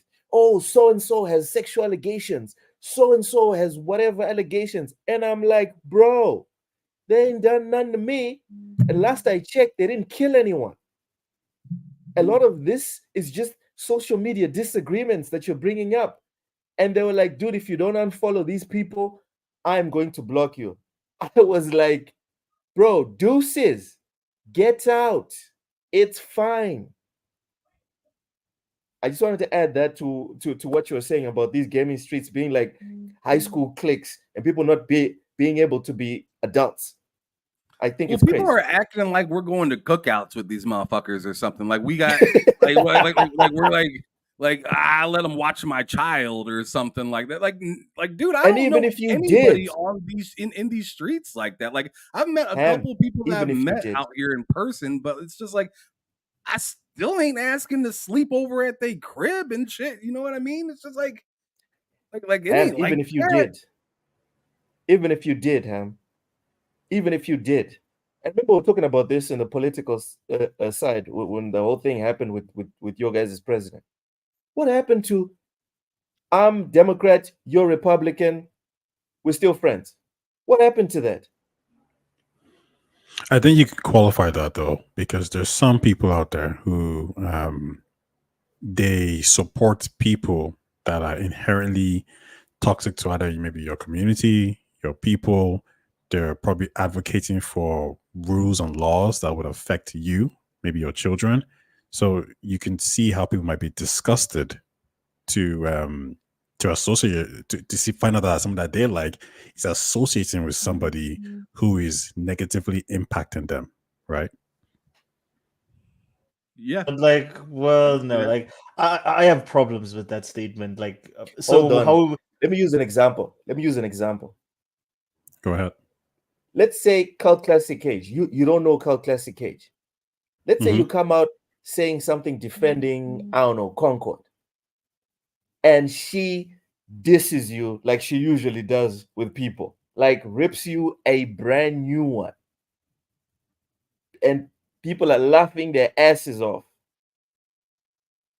Ty, is that reason enough for you to say, Loke, I'm gonna need you to stop having her on the show, unfollow her, and completely disconnect yourself and TSWS? Otherwise, I'm never guesting on TSWS again. The surface answer is no, but you need to assess your relationship with me to see, am I being negatively impacted? Like, am I getting depressed? Am I getting upset? Do I feel like I'm being bullied? And if I feel like I'm being bullied and your platform is somebody who's actively bullying me, then yeah, you got a problem. It's kind of like, remember when 50 Cent said Let's get into this. Remember when 50 said about with Jadakiss and Fat Joe, he's like, I'm trying to take out Ja. And then you guys, apart from you did the song New York with him, you're helping this guy. So now we got a problem. But So since 50 Cent is toxic though, Tay, like that's like the most toxic example of a human No. Ty is 50. He's like the other way. I'm 50 the other way. 50 Cent is mad. This guy. The dude is always trolling everyone and going out. That's like the definition of the most toxic. Aside from the game, he's probably the most toxic rapper out there. No, but I mean, like back then, right? When during the Get Rich or Die Trying days, like what did he do? Like if you look at all the beefs that started, he was just replying back to people who were confronting him, right? Like for example, he had a problem with Ja. He had a problem with Ja, right? Yeah. So then if I have a problem with Ja and I'm trying to take out his career and then you're helping him, well then we got a problem. Yeah, You're but like, undermining my activities, right? So that's an Yeah. issue right there. So what I'm saying is like, if I'm being bullied by somebody and they're they're affecting my subscriber count, they're turning me into a laughing stock, they're turning me into a meme, and then low platforms that person, and then she cracking the jokes, making me look stupid in the comment section. Yeah, I mean, you got a problem. but like again, No. that's fine. Hold on. Like- No. And this is why you're stretching the example now. You're stretching it. I didn't say she would come on to the show and make fun of you and would all be here laughing at you. No. I'm saying you and her have a thing on the side. Mm-hmm. When she comes on as a guest, we talk about video games. We never bring up Taya's name. When you come on as a guest, we never bring up Cult Classic Cage, and we just keep it pushing. And she every day is stomping you on social media. Is that reason enough? And you are depressed, you're sad, or whatever. Is that reason enough for you to say, all right, guys, we can't be friends anymore? You guys have a guest on here that I have a problem with. Well, let's use a real life situation. Paris comes on here, he talks with you, he's cool with you, and then he tells you like, yo, this Dreamcast guy keeps making videos about me, posting shit up about me, and then you platform him. Is that a problem? Of course it's a problem. Paris ain't gonna be happy with that, right? Probably not. To be real, probably not. Yeah, Probably no, not. but no one's gonna be No, happy with probably that. Why would he? Probably Because if not. Paris thinks like, yo, look, I thought we were boys. Are you platforming the person who's making videos, talking crap about me, saying I'm this, I'm a hack, and all this kind of stuff? You promoting that person? Okay, yeah, now we got a problem. Like you've chosen your Okay, side. so there's levels. So there's levels of vitriol. It's not just because you disagreed with someone. There's levels of vitriol. Is that what we're talking about? I think there are. I think so. Yeah, but like it's also subjective, right? Because I might not feel like I'm like let's say in this situation, yeah, Cult Classic Cage is going at me. I might not feel bullied. I might think it's fun. Like if it's Alex, right? I'm sure Alex probably thinks he has fun with this stuff. Same thing with guys, right? These guys enjoy this kind of stuff. But if you're someone like a Paris or a Rand who doesn't participate in this kind of fuckery, and they're going at you, well, now it's a problem because I'm not here for these kind of games. I didn't come here to be trolled online. I didn't come here to have people like soundbite me and then make fun of me and turn me into a joke. And you're platforming the person who's making me into a joke. That's a problem. Yeah, that sounds like a personal problem, though. That doesn't sound like a yeah. problem. But me, you got a you got a relationship. I mean, that's gonna affect our personal problem. It's kind of. You could have just inboxed them and not put it on a reply and say, guys, but you know what? I have issues with this dude. Because that's where the beef is. This is like you now going to people like going to the source and saying, hey, I don't like if you guys follow hip hop. Like, is the source still around? But like this is like the source doing a review with the game. Never mind. All right. And then 50 comes through and he's says, never going to be a guest on TSWS, whatever. Let's get back to this video. This has taken way longer than I thought it would. I thought we'd knock this out in like. I knew it. I tried to tell you, dude. The video's 24 minutes long, and you're like, let's watch the whole thing. And I'm like, great. The chat said they wanted to watch the whole thing. Minutes long. It's like saying there's only 48 minutes left in this basketball game. The chat wanted the whole video. Let's go, bro. They want the content. No. But you see what I'm saying, right? You tell your girl, hey, there's only 10 minutes left in this football game. It ain't finna be 10 minutes. You know what I'm saying? Like, it ain't finna be. It's going to be double overtime. Double overtime. That's what's about to happen. Goodness. All right, let's go. That's a common issue I see time and time again. Yeah, so this is the main reason why my mention went viral. Grub says people are finally calling out Vicious for the heinous crime of being pleasant and nice. It's bullshit. He needs to hear it. And look, man, we could play this fucking game where y'all think, oh man, I'm bitching at him because he's a nice guy. We could play this fucking game and pretend that y'all don't know what the fuck I mean. Because Jeff Grubb is a part of the same issue too. He's one and the same with all these motherfuckers, bro.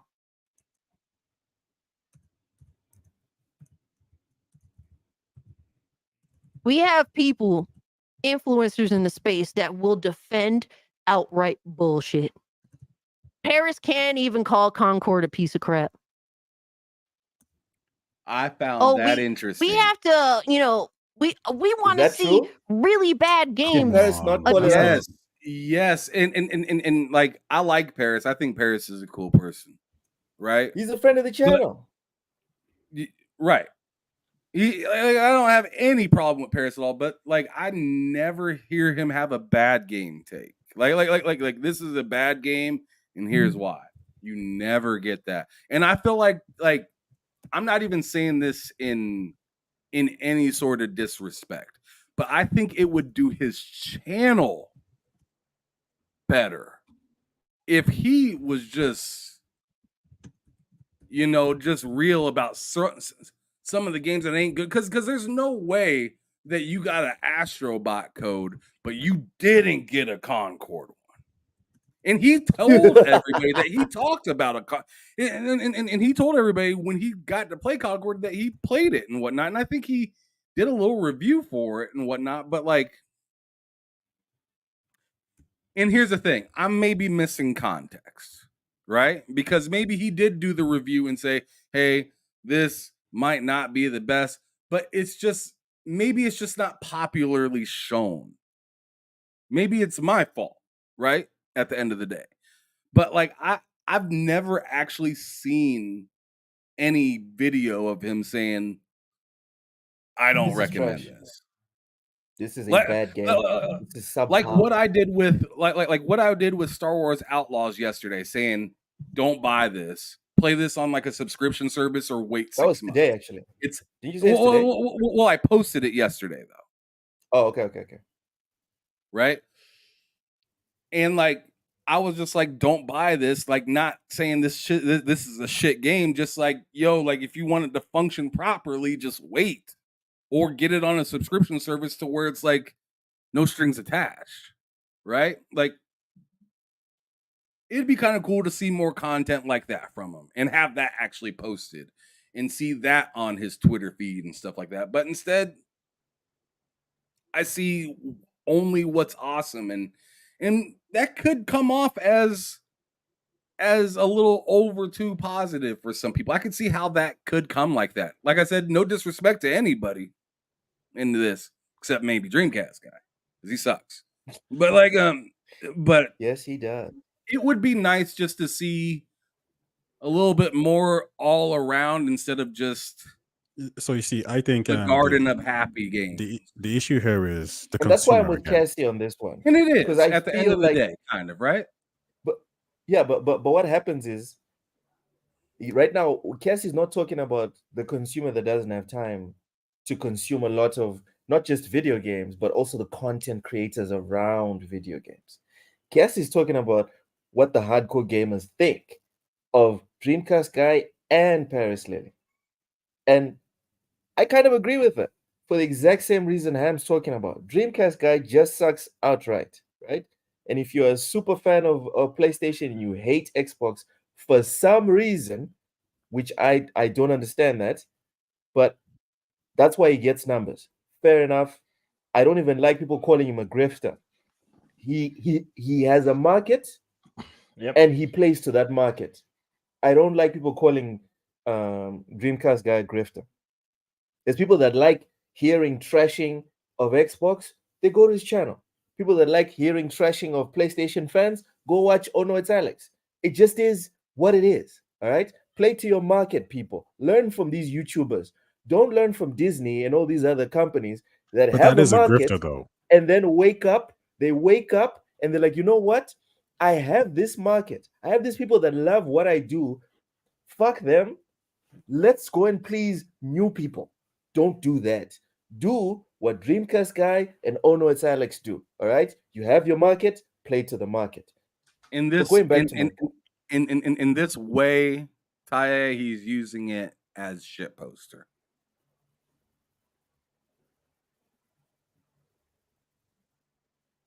You get it? Or do you got it?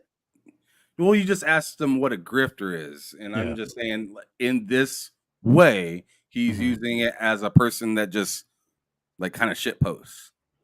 Yeah, but what I Pretty mean is much. like if he has an opinion, like let's say he plays, whatever Star Wars Outlaws, right? And he actually likes the game, like he thinks it's an 8 out of 10, but he knows, oh, if I shit on the games, I'm gonna get more views. That is a grifter, right? That's somebody who is tailoring their content to a group of people to get paid or to Right. get It's views. like pandering, right? Yeah, pandering. Yeah, So the maker, wait, the maker of Dragon Ball Z was a grifter. in what sense? The people that make the Yakuza games, they're grifters. No. If you're creating content, like if you're creating art, like a game or music or whatever Okay. it is, that is your genre that you prefer. However, if you're reviewing a content and you're abusing that content because it's going to get you views, like what would we call that? No, he's saying like disingenuous version of that, Loke. is Yeah. what he's saying. Like, because he started out the conversation saying he liked Star Wars, but he knew if he did this, he'd get more views.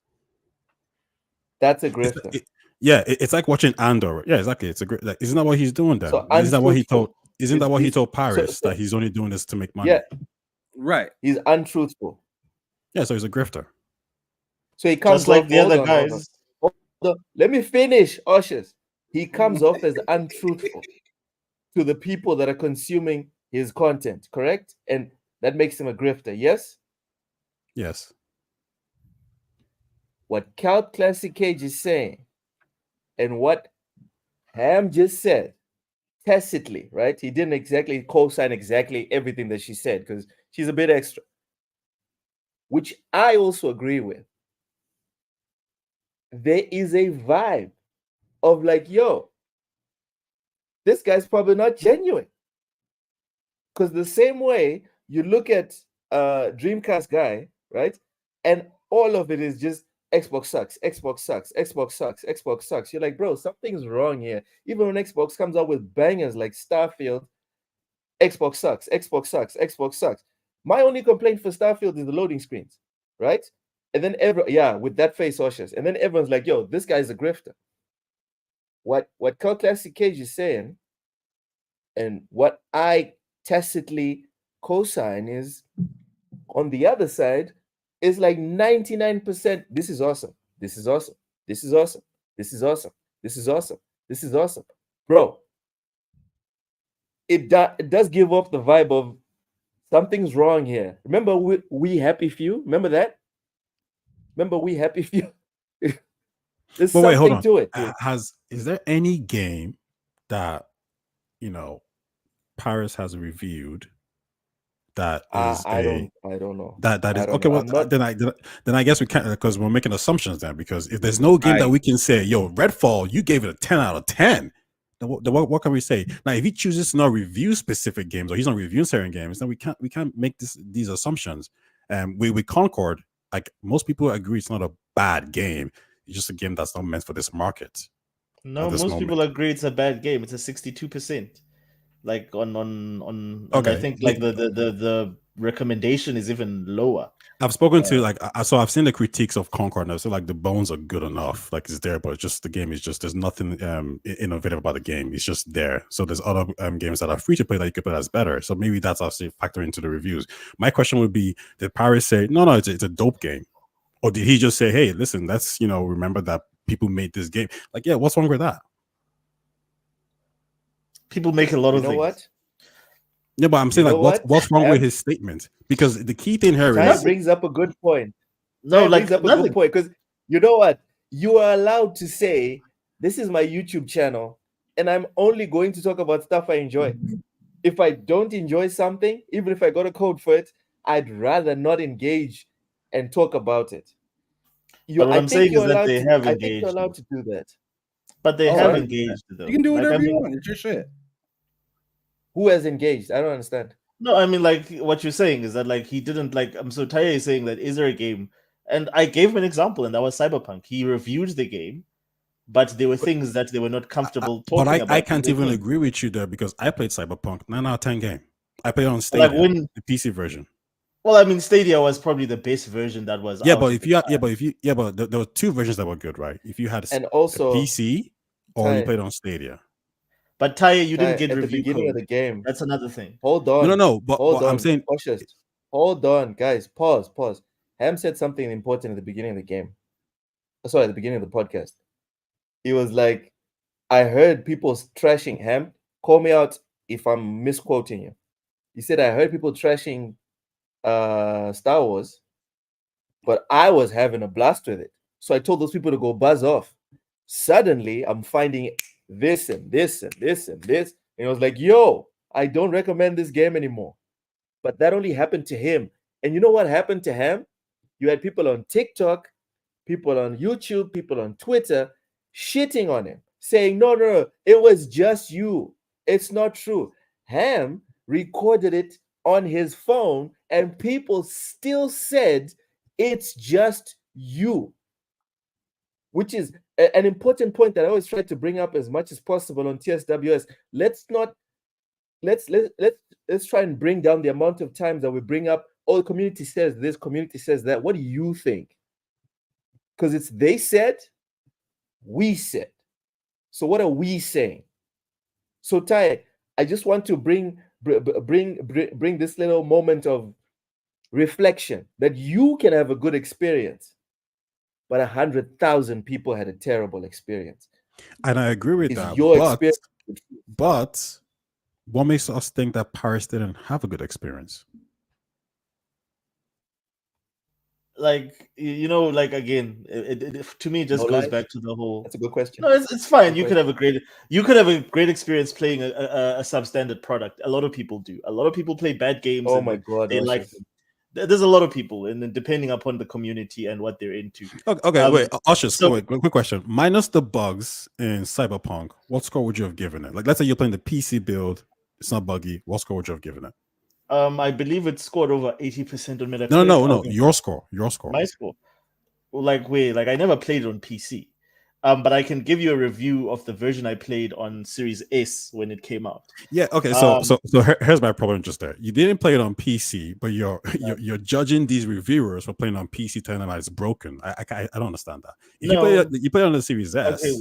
Well, like I'm not making any judgments here. I'm just saying what they did. And like I'm saying, like they're the ones that came out to retract all their reviews and come up with like terms and conditions after the fact, telling their communities. I'll go as far as, because I remember Young Ye's one very, very particular. He took his review back and said that I'm not comfortable putting that out. I regret putting that review out. I don't believe that I should have participated in that. The rest of them also backtracked. So what I'm saying is very simple.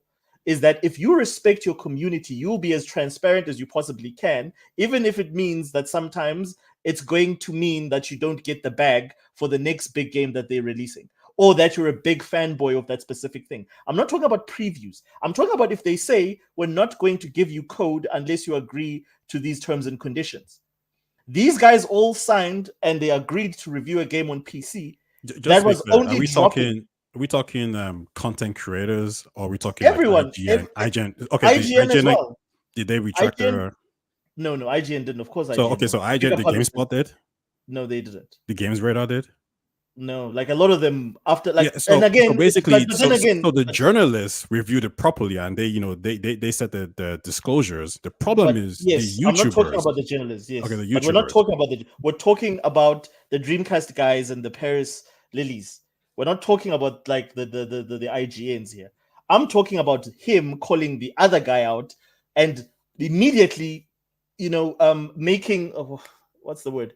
He's insinuating the guy is of ill repute, as if he's never done anything that is similarly questionable, if not worse, for the sake of him. The difference is furthering his platform.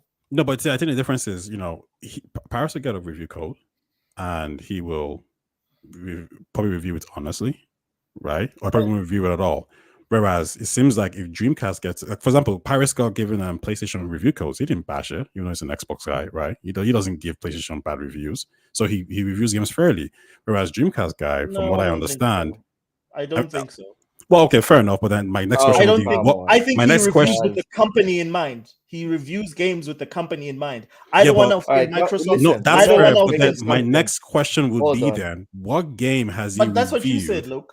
My next question would be, what game has he reviewed All right, fellas, take a minute. I just muted both of you.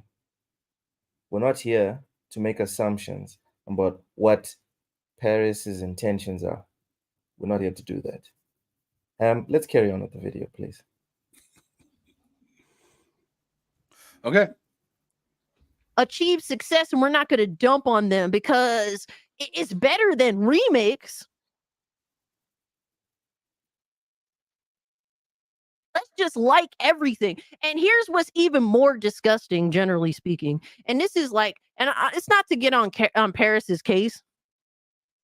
It's just that he's a good example of this fake positivity. Just like everything, so that you're in the good graces of all these people in the industry. You know what I mean? Or like, let's be like, we can give light criticism, but we gotta tote that fine line so that we don't step on any toes, man. This is the biggest issue right now. There's so many people, there's so many dick eaters right now playing Concord, pretending to like that shit, just in hopes of one day being in Paris's shoes, having the same opportunities as him. This is a cancer to the industry. This is the poison. We have all these people chasing the clout, chasing the opportunities out here, and some of them happen to be pretty nice people, but at the end of the day, they're not for the gamers. When I see you mingling, and look, you could have all the best intentions at heart. You're just in the game, and I get that. And Paris could be one of those people, and all the people I'm thinking of in my mind could be one of those people. Paris does seem like a nice guy, but at the same time, too, when I see you mingling with game journals that fucking hate us, with all the corporate figureheads that are destroying gaming, all the suits and ties that are genuinely destroying gaming, has made ninth generation one of the most miserable fucking generations.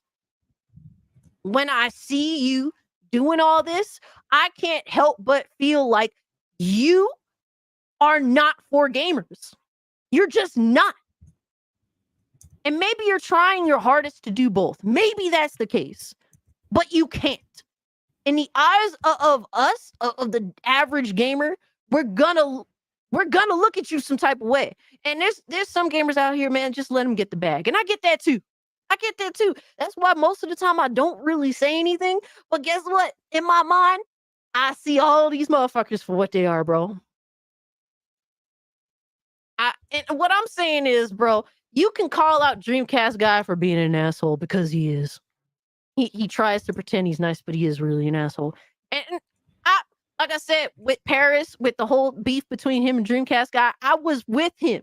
I was definitely with him. But to go on this little cancel culture like attempt with Video Game Chronicles, the way that he did it, and then saying like he's the problem with the industry. Meanwhile, they're both two sides of the same coin. Like I couldn't help but just be honest, man. And I mentioned Paris directly. And Paris was like, "Look, I'm familiar with you and your content. I don't got no issue with you. I'm sad that you feel this way or whatever. Like, but I'm just gonna be me." And like, I get that, but you have to understand, we're not coming back from how gaming used to be. Gamers have been burned far too often. The days of oh, well, this company shows CGI trailer, everyone's happy, everyone's excited. Those days are fucking over when it comes to AAA game developers, game publishers dropping CGI trailers and everyone's fucking happy. Those fucking days are over. We've been done dirty too many times over the course of years. All right, almost 2 decades. Like 2 decades now, give or take. Those days are over, bro. They're not coming back. Just look, if you want to mingle with these AAA companies, expect for people to look at you a certain way, because we've been burned too many times. And these influencers think that, man, this is just a job. I'm just gonna collect my money, keep it moving. And people are gonna recognize that's just what it is. Like, bro, it's not like it used to be anymore. Them days is over. People are gonna look at you some type of way, and you're just gonna have to live with that. And like I said, maybe Paris is a nice person. He seems to be like a nice person.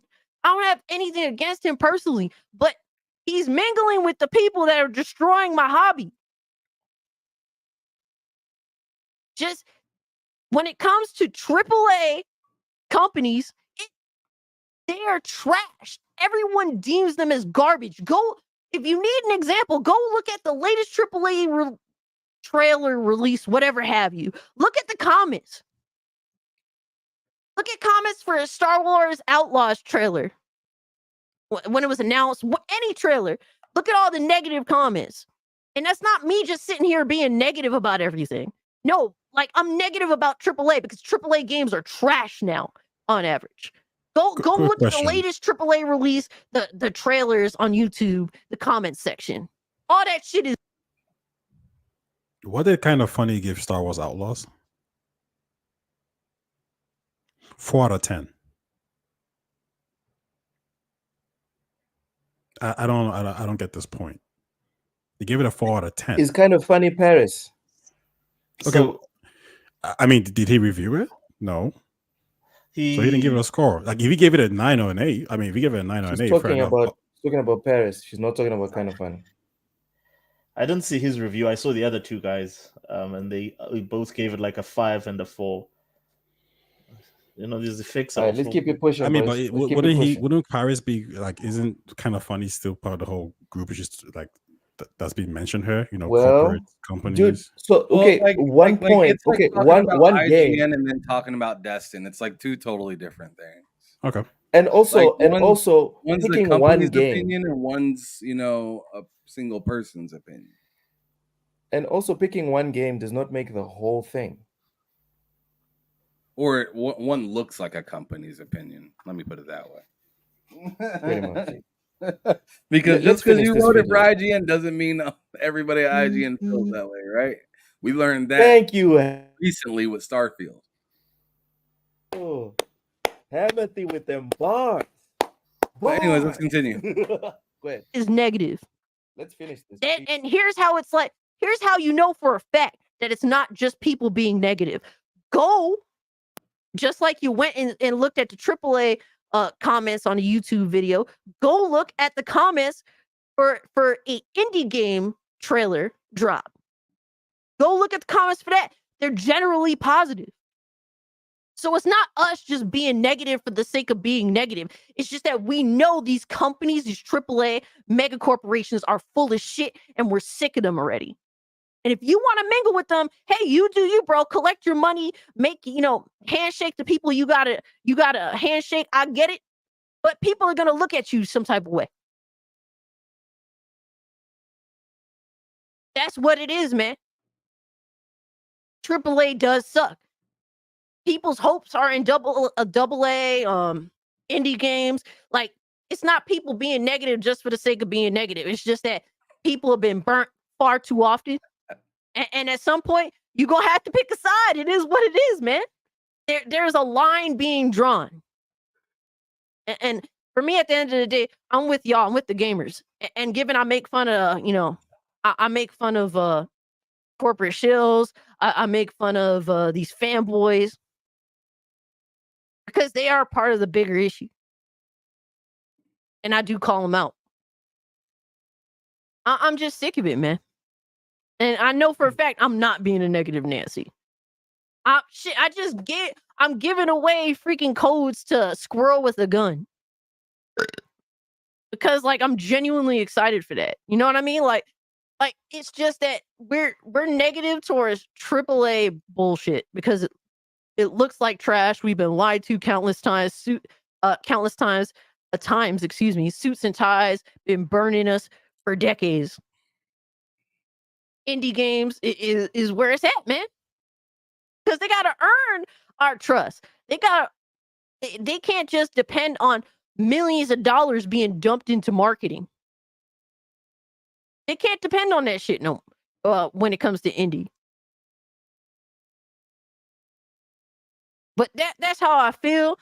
Some people may feel like I'm being harsh. I got roasted on Twitter because there's a bunch of people that are just dick eaters. At the end of the day, when it comes to the whole influencer thing, look, I'm a drop in the bucket. I'm nobody. I'm just a YouTuber that has 5,000 subs. So I'm always going to take a L when it comes to general I'm gonna consensus. pause it real When quick. it comes to I'm just gonna bring up what slow mo just put in the chat. I agree with him right here. He said, I disagree with her about people pretending they like the game. How do you determine if someone is pretending or not? Yeah, I 100% agree with that, because it's just like, I don't have this like issue of like Paris, or I don't have like really an issue at all with Paris, but like I don't have, but like in particular to this situation that we're talking about, I don't have I never really thought like Paris pretended to like a game. I just wish I heard when he didn't like a game. That's all I'm asking. I don't think he's pretending to like anything or pretending to love whatever, right? I just like, in my opinion, I'm just like, okay, Paris, you like this, that, and that. That's all cool, but like, why didn't you talk about this game? Is it because you hate it? I want to know why. You know? Because you mentioned you played it. Why aren't you playing it anymore? You know what I'm saying? Just something like that. You know, right? Oh, this is a fun game. Or like, or maybe even a debrief on why do you think this game failed, or what wasn't good enough in the game, and you know, I mean, but this is all me being selfish. This is what I want to see out of somebody else. They don't have to do it, right? So like, so me saying, "Oh, you're missing this and that and the third in your content," and they're like, "I ain't missing shit. I'm doing what I want." Yeah. So at the end of the day, then it comes back to me. Well, if I'm looking for that shit from them, maybe I should look somewhere else. Yeah. Because Listen, when Astrobot comes out, Ham's gonna be playing NBA 2K. and I'm still gonna be Astrobot. in the province. Sorry? I said and Astrobot. Let's use an example that you're not playing Astrobot. Okay. Let's pretend you're not playing Astrobot. I'm in the province, so I don't have my PS5. You can't come on bullshitting and be like, I can't believe you guys, no one's playing Astrobot, no one's saying anything about Astrobot. You can't do that. And then on Monday, I'll be too busy playing Warhammer to play Astrobot. And if I don't finish it within the week, Warhammer, I mean, and then go to Astrobot, I'm still not going to be playing Astrobot by Friday. So there's no real like logic to be like, oh no, you guys, I can't believe you're not talking about this. It's just that we're not talking about it. There's no real thing that says you absolutely have to talk about this. Not unless we have a policy on TSWS that's like, if someone gives us a game, we absolutely have to play and review that game, which we don't have that policy. I have a final thought, but we have about 4.5 minutes left, so I'm gonna go on ahead, knock that out real quick, and then this is wild. I want each of us to have like a final thought on it and just leave it there. Can I interject real quick, right? So I went, you know, he's like, before the final thought, let me throw this. I went to the kind of funny and to answer your question, Ty, the reason I was clapping is because Ham brought up something a lot of people like to pretend. No, he's talking about Ashes, I think. I think no, Ashes was clapping. No, I was clapping. Both of you were clapping. Ashes was clapping. I know exactly what party he's talking about. Well, Ashes is running. I'm telling you why I was clapping. I was clapping because Ham was bringing up bars. IGN is a platform, but there are more than 100 journalists. That's not IGN. What he's talking about, though, right now. Well, next Ashes time, was clapping at some of the comments. At whoever, why you clapping? Don't just say why you clapping. Okay, we'll do. Because the chat's my department, and if you come at me, bro, I will not spare you. Okay, fair enough. What I was saying was, I went to the kind of funny review, kind of funny page to see the preview, which Paris is listed on, and he stated like, oh, while he kind of enjoyed Concord, there's problems with the game, and the more he played, the more the problems started. So I don't even need to go further. He's already just stating right there, like, yeah, this game has problems. So he didn't review the game, but in the preview, he's saying there's something going on here. So he's giving feedback on his genuine thoughts on the game. So I don't understand the narrative, because until somebody says, "Yo, there's a game that got whatever that he gave 10 out of 10, and it's a Metacritic like it's a 4 out of 10," then I think this whole point is it just feels a bit too slanderish. It's like, okay, let's just go at him, but I don't understand why, because there's no evidence, there's no proof. And I know Ushers is going to say, hey, it's Cyberpunk, but I'm telling you right now, I give Cyberpunk a 9 out of 10. I give Cyberpunk a 10 out of 10 today. I gave When it a it came 7 out, in release, a 6.5, 0. 7. When Yeah, it but you came played on out, the Xbox Series 0 and out of Xbox 10. consoles. And fellas, Well, the good one. we're That was the now good at the version. I don't want to mute you guys. I don't want to do it. So Relax. we're going to do what Ham suggested. All right. Look, We're is gonna say I'm watch the rest of writing. this video. We're going to watch the rest of this video, and then everyone's gonna have the final thoughts, and we need to keep it moving. Otherwise, we're gonna be here for 6 hours. Go ahead. Dudes that have been involved in the industry and they're way more well known. Like, it's all a popularity contest at the end of the day. It is what it is. It is what it is. And motherfuckers is gonna defend people that are involved in the industry because they're also involved in the industry. Like Jeff Grubb. He's gonna defend Paris because he's in the same situation. Thank you, Izzy. I appreciate it. And that's really, bro, whether you agree with me, maybe you think I'm too harsh on Paris. Maybe I am. Maybe I am. But the sentiment that I'm expressing to you guys is genuine. I'm concerned. And all these influencers, Dreamcast Guy, Paris, Jeff Grubb, the journalists, these corporate suits and ties, they're all a major issue. All of them. They have all led to this generation of gaming being a complete total meltdown. But people just want to ignore it. People just want to ignore it. They want to pretend everything's fine. And that's why a lot of people were giving me all the hate. A lot of people just want to pretend everything is cool. And this is how shit just gets worse and worse and worse over time.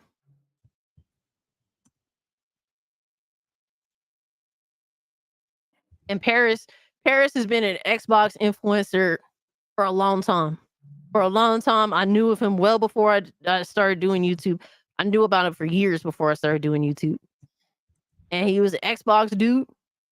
And look where the fuck Xbox is now.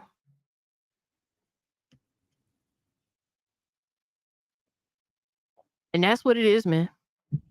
And you don't have to agree with me. I'm not telling you to. Maybe you think I'm a little harsh. I get it. But it is what it is, man. It's almost impossible to have an honest conversation now in the space. It really is. It's difficult. A lot of people just don't want to hear it. A lot of people just want to pretend everything's good. A lot of people just don't want to be miserable. But because you don't want to have honest conversations, that's why things continue to just spiral. So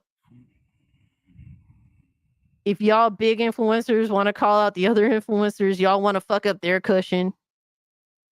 I mean, expect people to feel some type of way, man. Like, parents out here trying to fuck up Dreamcast Guy's cushion. And it's like, I think both y'all's cushions should be shaking a little bit. I'm just saying, man, because y'all are both like evolved in ways that's questionable. But at the end of the day, man, the best thing I could say is Dreamcast Guy is definitely a bitch, and he definitely caused all this. This is all his fault. Stop being a bitch, Dreamcast Guy. God damn, brother. Damn. Absolutely. He's Dreamcast Guy's a self-admitted grifter. 100%. a lot of people have at least managed to keep up the facade for a long time, but Dreamcast guy outright admitted it on camera, chose to upload it and everything. So I don't know what to say, man. But that's how I feel. And I'm definitely not backing down from it. Even if people want to hate me, they're upset, they want to talk shit to me. I mean, fuck them. There you go. I love it. But at the end of the day, I think it all harpens back to one thing, man. They don't make them like Happy Console Gamer. I'm always gonna be a Happy Console Gamer fangirl. They don't make them like Happy Console Gamer, bro. Dreamcast guy tried to do the Happy Console Gamer shit, and he had to give it up and go down to fanboy war bullshit. Because at the end of the day, nobody can be Happy Console Gamer but Happy Console Gamer. All right, that's the end of the video, I think. Yep, that is the end of that If you like video. the content, All right, I think we make sure should to start follow. from the right and go left. So, final thought from Ashish throughout the whole video. Final thought. All I'm gonna say is that she's absolutely right. Industry ninjas are just that, the industry guys, like whether or the influencers or the journalists. And the bottom line is they're just not like us, man. They're not like us. That's all I have to say about that. Oh my god. Dun, dun, dun, All right. Taye, your turn, bud. Yeah, Cheers, there Domo. was a lot there that I just didn't even like. I couldn't even catch really. Like there was a lot of complaint about AAA games being whatever. But you got Hogwarts Legacy, you got God of War Ragnarok, you got Ratchet and Clank, you have Alan Wake 2, you have Baldur's Gate 3, you have Fire Emblem, you have Mario World, you have Super Mario Bros. Like you have Zelda Tears of the Kingdom. Like what like you can't say you have Street Fighter, you have Mortal Kombat. You can't say in 2023 it's one of the best years in gaming, and then the following year you complain about AAA games. AAA games made up 2023. No, was it all indie games? It's just, I don't know what to say. And also, you're wrong.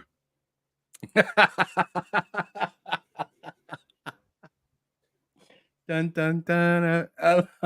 All right.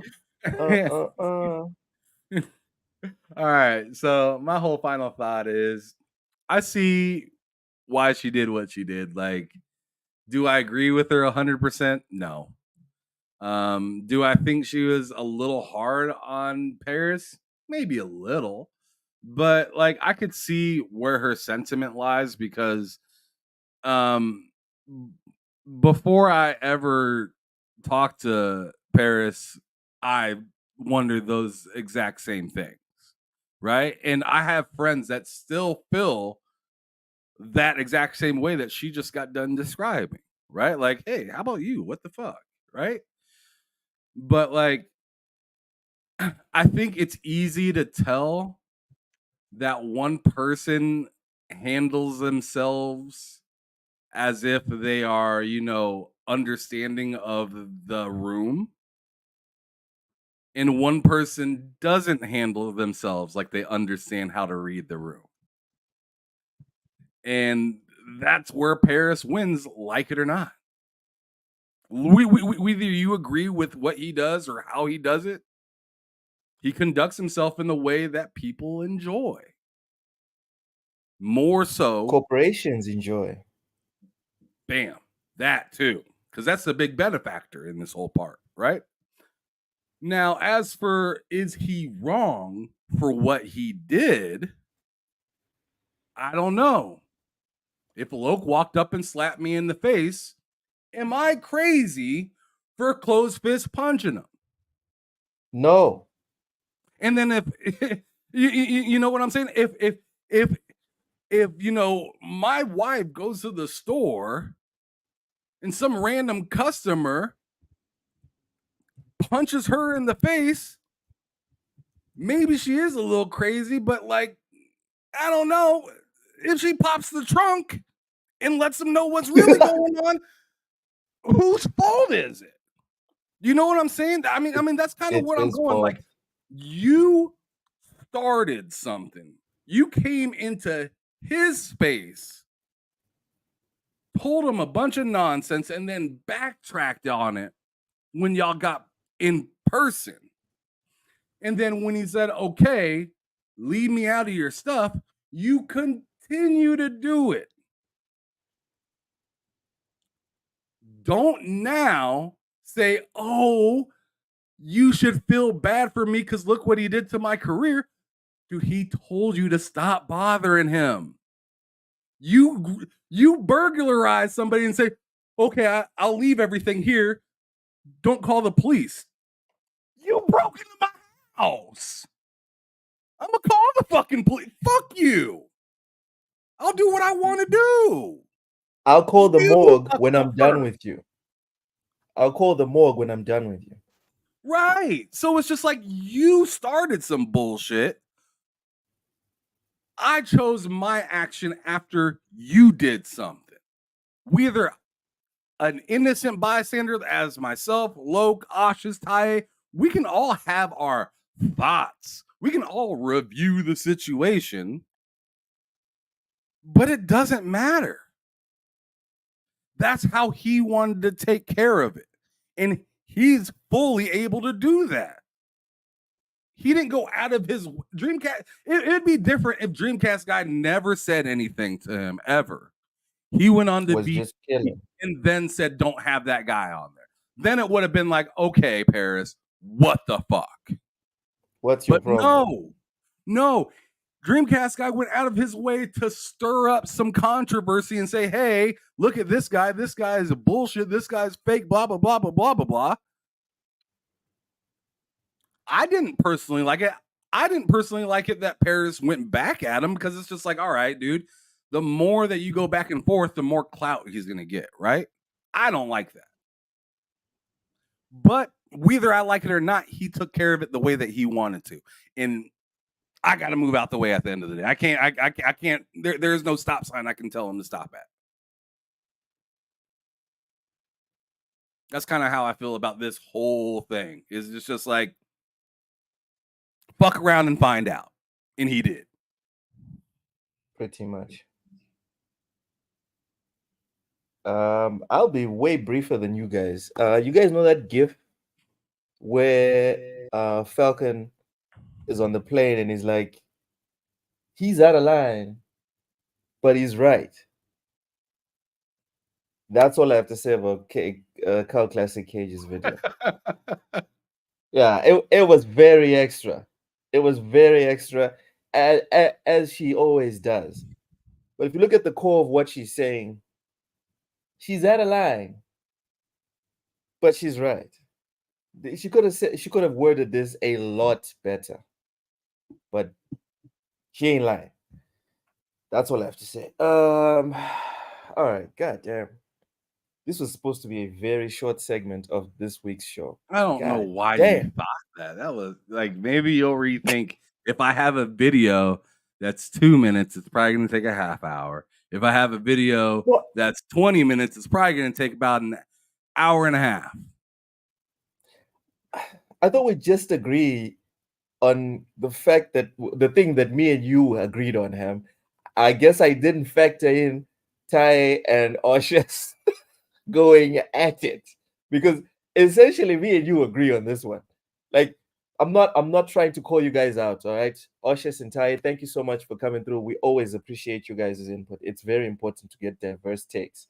Luke, but I think me and Ham, no, I'm just kidding. I think me and Ham, we're starting to synergize a little too much, because on this specific subject, if it was just me and Ham, we'd be done. We'd be done like an hour ago.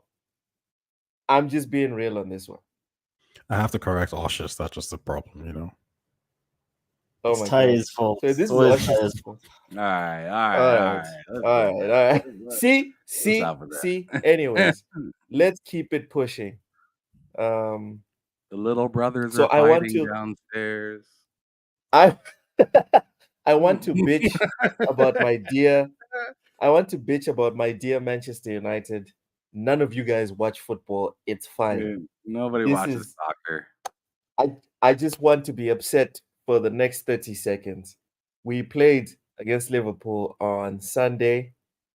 It was one of the worst nights this year that I've had in a long time. It ruined my night to the point that I completely forgot that I had fantasy football draft at 9 p.m. I completely forgot. I was so livid. I forgot. And Vic, I haven't seen you in the chat. I hope when you see this video, I hope you accept my apologies, dude. I'm so sorry. I'm so sorry. We'll figure it out. But it was terrible. We lost 3-0 at home. And this is the third year with the same manager. He doesn't know what he's doing. He doesn't know. For the past few games, he's been playing our best attacking midfielder as a striker. He won't put it the $50 million center back that he just bought. And then they forgot to register the 60 million euro midfielder they just bought. And they put in an old has-been midfielder from Brazil. Doesn't even know how to pass the ball. Twice he gave the ball away, and twice they scored the goal because he gave the ball away. Oh, It was a Luke, I travesty. couldn't tell you It was how embarrassing. little I care about Freaking- this. It's garbage. Freaking embarrassing. It's fine, Ham. This for me. This for me, though. I am pissed right now. Good. I am very angry. Good. The real football season is just starting, so you'll have something to watch here shortly. Anyways, welcome in Infinite Umbra says I'm dressed like the Mozambican Michael Jackson. Don't ever do that again. It's why I don't it's why I don't have a tie, because this is like one of our traditional wears. That It's man a looked like shirt, Neo formal on shirt. falsetto. I'm telling y'all. It's not Neo, Ham. I freaking told you before the show started. It's the dream, And I the American dream. falsetto. Ooh, ooh, baby, Yeah, And we're gonna there get it is. noted See, by there's Neo. YouTube. Oh my god, it's the American dream, bro. It's not Neo. Jeez. Anyways, welcome in, Umbra. Appreciate you, dog. All right. So that's Man United out the way. Tomorrow I'm going Is it the dream? I'm going. It is the dream. Yeah. Oh, I always get Are him you mixed checking up it? with Neo. I always get him mixed. They kind of look similar. They Little really don't. They They to me they really do. don't. To me they do. Okay. I'm sorry. I think their music sounds similar, but I don't think they look the same. Anyways, so Netflix had fun with, I think it was it Netflix that did the Jeffrey Dahmer thing? Anyway, Netflix announced that they have a special for what's his name, McMahon, the docu-series about WWE's founder's legacy. According to Netflix, the 6-episode series, aptly titled Mr. McMahon, is coming to the streaming service on September 25th. It intends to, and I quote, pull back the curtain to reveal the true Vince McMahon, obscured beneath the persona he presented to the world, offering a portrait of the controversial businessman and WWE co-founder. I wouldn't be documentary surprised is if they get called- some proceeds. There's no way he's not getting money from this dude. Come on. Oh my god, dude! There's gonna be so much that doesn't get talked about in that. Oh, really? You don't think it's gonna be no holds barred? I think they're gonna say that because we're gonna be like on the edge of our seats, can't wait to see some stuff, and then they're gonna have some stuff in there, and then we're all gonna sit there and be like, "What about this instance? What about that instance? How about Bret the Hitman Hart?" I really Yeah. think there's gonna be a lot that's missing in this documentary, but I'm still gonna watch it. I'm still gonna watch it because I want to know what's missing. I have faith. I have faith that they're gonna give us everything. I think they'll do a last dance. There's gonna be a whole lot of everything. Oh my God, Slow Mo said some wild stuff. I don't even know if What I did want. he say? I'm not repeating that. He says, Yo! I'll say part of it, but he says you, the true Vince McMahon, probably involves torture places and a type of slave. Are you even allowed to say slave on YouTube? Yeah, you can say slave. Okay. All right. I'm just gonna stay away from the other word.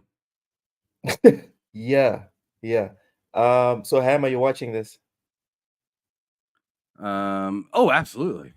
Day one, or when does it come out? I gotta September resubscribe 25th. to. I gotta resubscribe to Netflix. I took a break from them for a little bit. Okay. So yeah, Yobi says, I'll watch it near day one, if not day one. But I also need to see what other shows they got on there because I'm not paying $24 to watch that.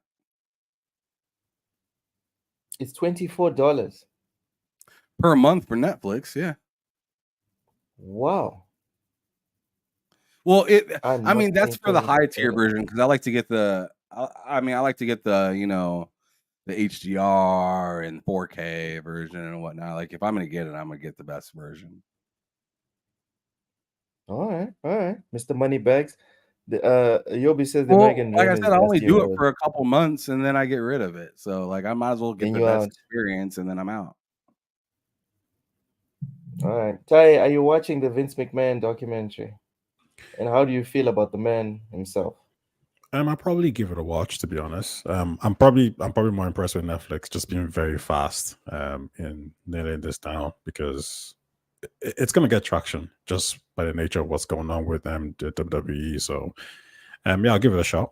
I wouldn't have watched it otherwise if there was any controversy. So yeah, smart on Netflix to get this locked down.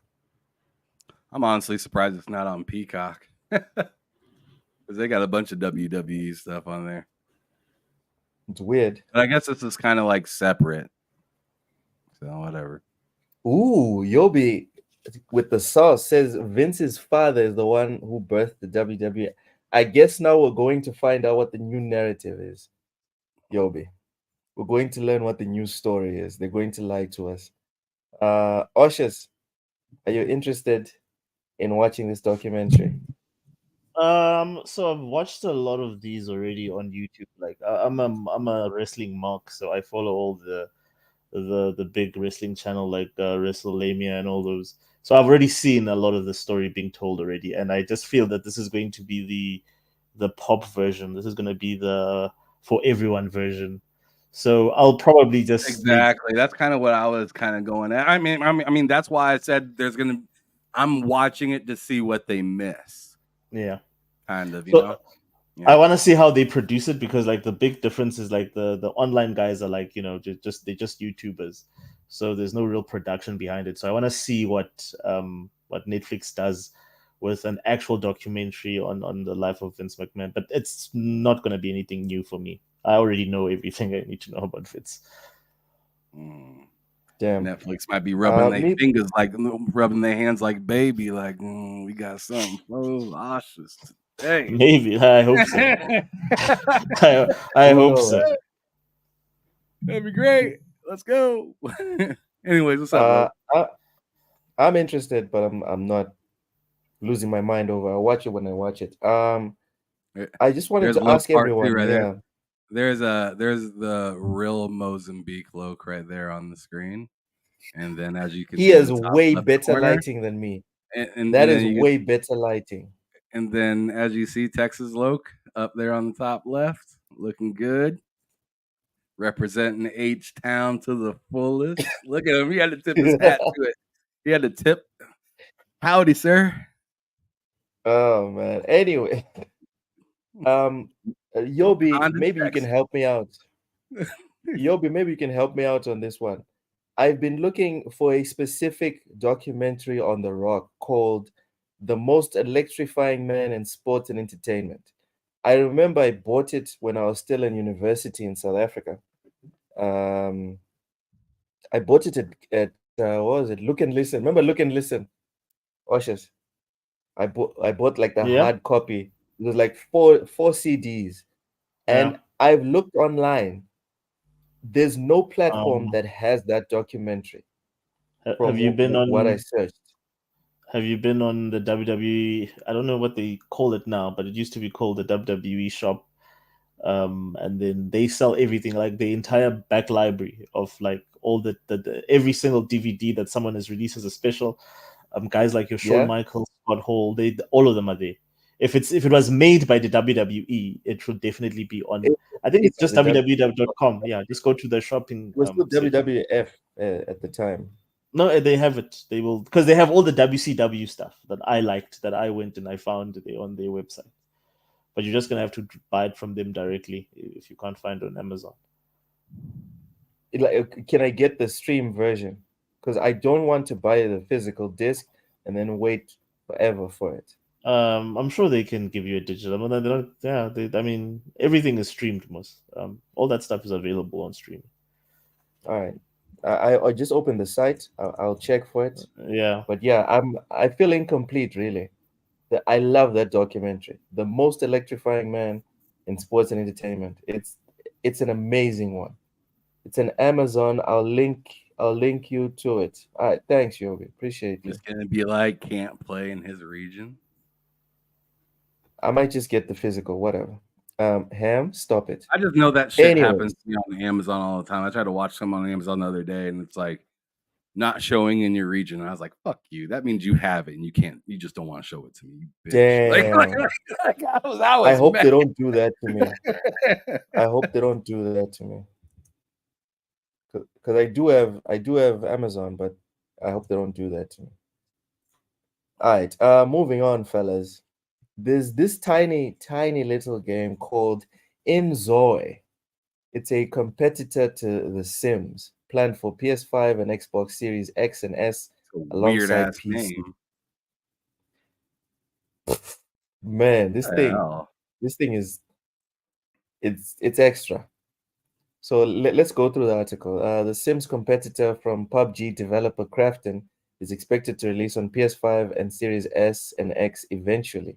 Krafton has captured the attention of The Sims fans with a free Inzoi character creator demo available to download on Steam until August 25th at 9 p.m. specific. But I think, okay, we're in September. It's over.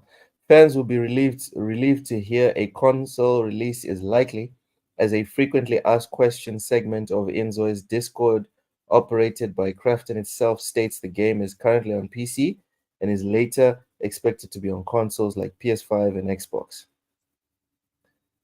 Inzoi is a life simulation game where players become gods within the game, allowing them to change everything as they wish and experience endless new stories in various forms of life. This was enough to capture the attention of disgruntled The Sims fans, with many claiming they'll switch to Inzoi for good once it's fully released. The incredibly detailed and realistic character creator has already been used to recreate some real-life figures and pop culture characters, including Taylor Swift, Harry Potter, Wario, Abraham Lincoln, and more.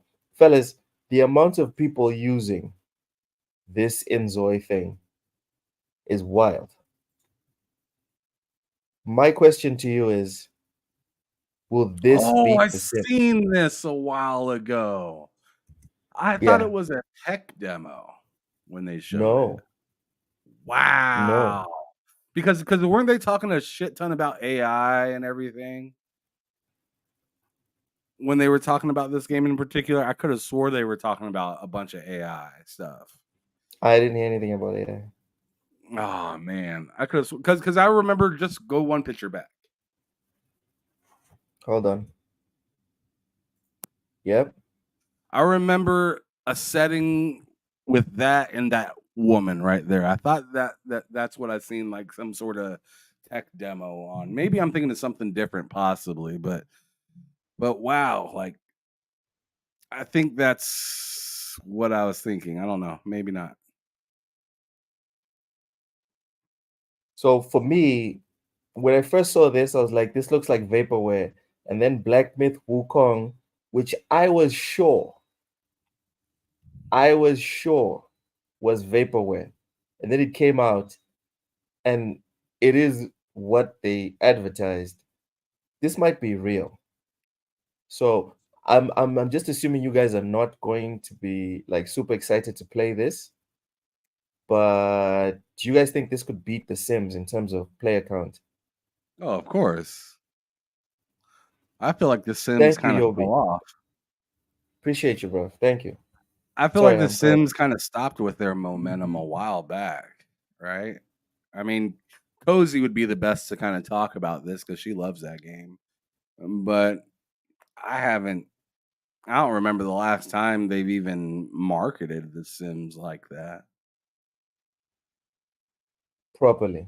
So yeah, properly. In like, I thought they stopped doing updates with The Sims. Yeah, I'm their pretty last sure they're update still was- doing it. I thought their last update was the last like pack, like expansion that they did. Maybe it wasn't. I don't know. From my memory, I think The Sims is trying to go free to play.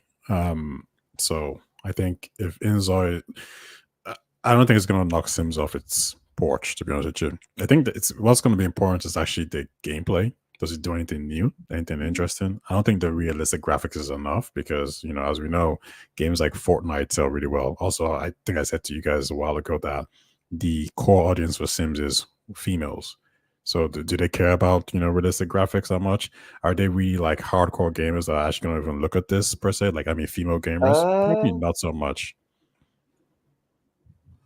I totally think that this game has the like if somebody said this in the, I think it was Nate that said it in the chat, like if it lands properly and it looks like this good and stuff like that, I think The Sims are in trouble. Yeah, I think it The just has Sims are to in do trouble exactly what The Sims does. If it does exactly what The Sims does, but looks like this, it's over. What other game is like The Sims?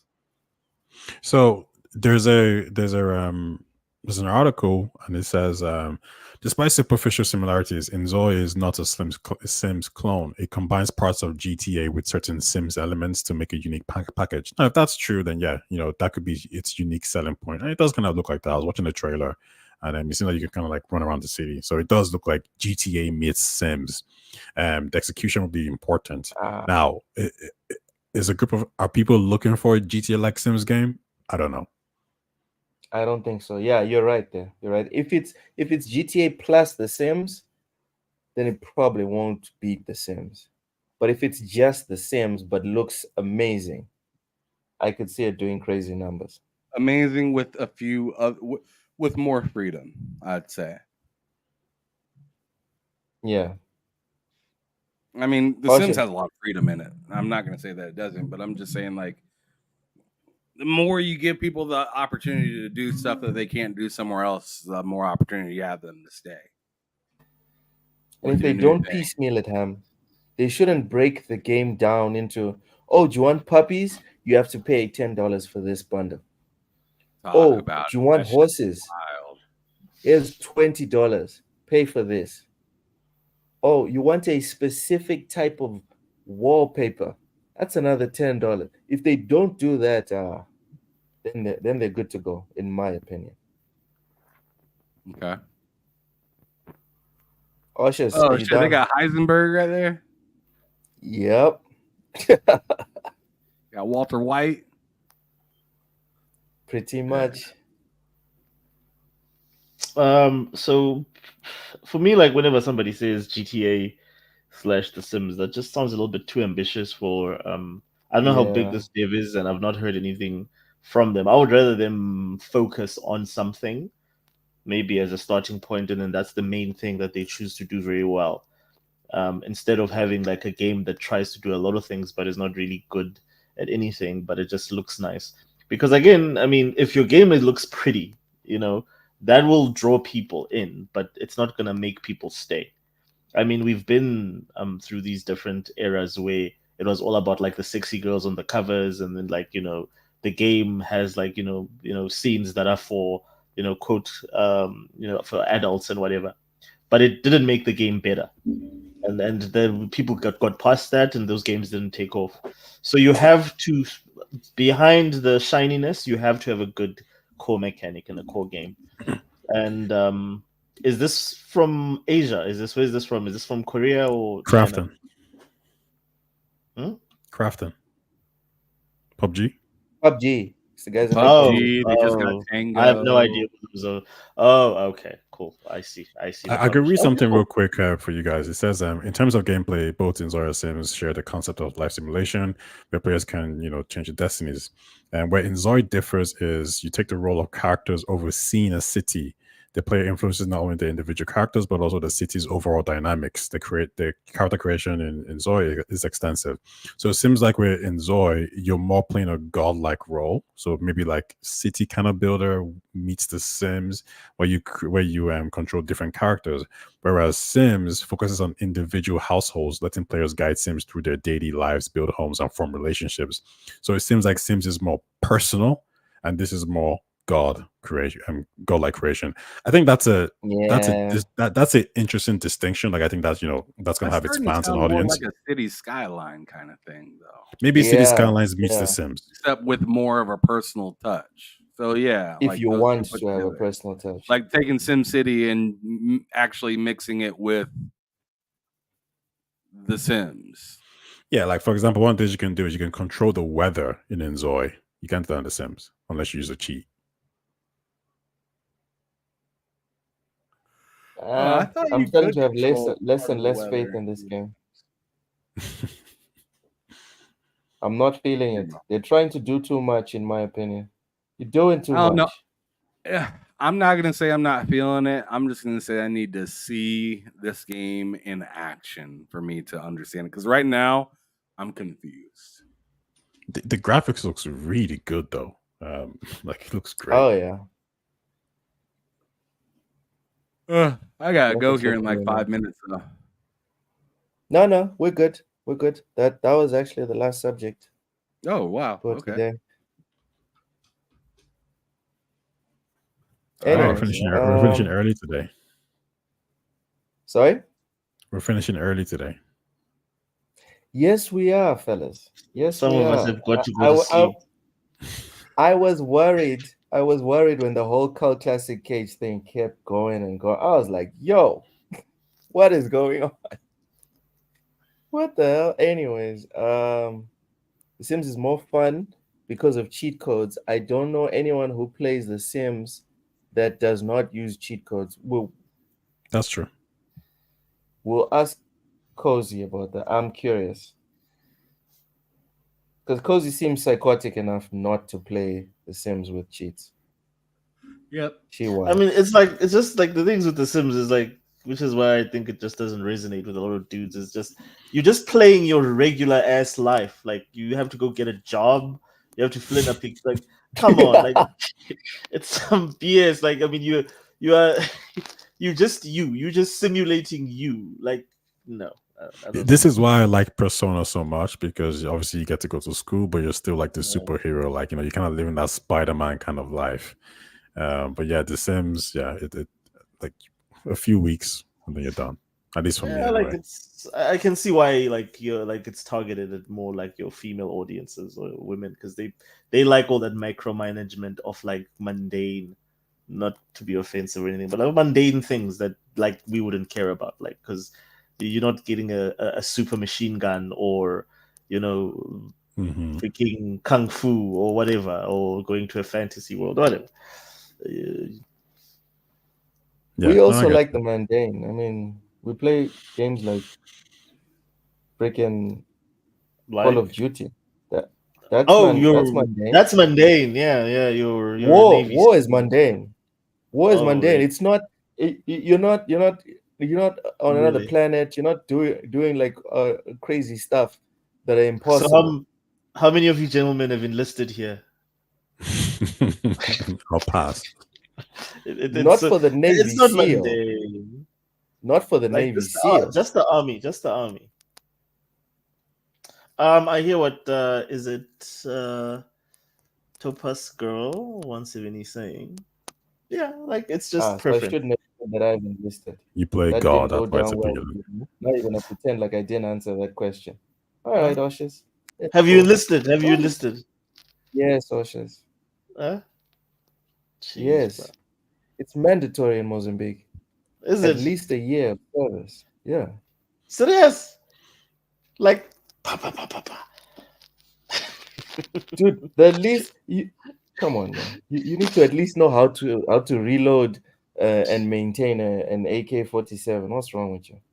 yeah, no. At Tina, we don't do those things here. We don't do that. Yeah, we don't do that here either. Yeah. None All of right, that. whatever, man. We're getting off topic. Anyway, we have to go. Ty, plug your stuff. Tell people where they can find you, etc. TAYETALKS. That's Tire Talks. You can find me on YouTube. Excuse me. You can also find me on X as well, with the exact same name, Tire Talks. All right, good stuff. Oshas, plug your stuff. Occasionally, you find me, tweeting at Oshas where he says things I disagree with. Jeez, I thought you were going to bring up the fact that occasionally you will find Ty here every single Monday. My lord, this guy. Nah, they'll have more entertainment me trolling Oshas with his comments every single time. You trolling me? I thought I had the one up on the. All right, Oshas, plug. What's up? So I'm mainly on Facebook at Xbox Players SA, just as Orshus, and on Twitter or X, it's The Wiz. But if you just search Orshus, you also find me there. Those are the two primary platforms I'm on, and I'm working on stuff for YouTube coming soon. Ooh, intriguing. Ham, plug. What's up? Oh man, I appreciate everybody for coming through. If you're new here, make sure you hit that subscribe button. We'd appreciate that a lot. Also share this out if you have a second, and then of course hit the like button. But thanks everybody for showing up. Loke, I think, is doing his thing tomorrow, and you'll see us back. Sir, on yes, sir. But I'll let Loke I go ahead and finish cannot it out. I don't really have much to say today. You're already on the channel, so I don't need to tell you where to go find me. Pretty much. Yeah, thank you to everyone for coming through. We really appreciate it. All the comments. You guys are very engaged and locked in today. Appreciate that. Tomorrow I'm doing the Football Manager stream as usual. And then on Wednesday, it's me and Ham on the Lowdown. Thursday, Ham, are you streaming Call of Duty, Madden, or what? Neither. Probably college football. Oh, okay. Sorry, my bad. I want to say college football, not Madden. My bad. College football stream from Ham Solo on Thursday. Friday is bull sitting as usual. But this week, our special guest is Carl Classic Cage. We might get into the whole Paris thing, or we'll leave it alone. Depends. Saturday is the Halo stream. Kalala plays ranked Halo, so make sure you guys come through. She knows how to play Halo. And yeah, that's pretty much it. My last point before we hop on out of here is Carl Classic Cage was not out there when she said what she said. We just disagree with her interpretation. But if we focus on what she was saying, the contents of what she was saying, she wasn't lying. She was out of line, her tone, MF's this and bitch that and whatever. Sure. You might not like that. Her language is a bit strong. But look at the heart of what she's saying. And you can't really deny it. I'm sorry. There's definitely something there. We hope, well, I personally hope that we can always have a space for guys like Dreamcast Guy to do what he does, and guys like Paris to do what he does, and for Carl Classic Cage to be able to criticize both of them. And whether we agree or disagree with her, I can't say that she has no merit with what she said. There's merit in what she said. You can just decipher and cut through and disagree with how she executed it or whatever. That's all I have to say for my last point. See you tomorrow for the Football Manager podcast. Thank you so much for watching TSWS. Goodbye.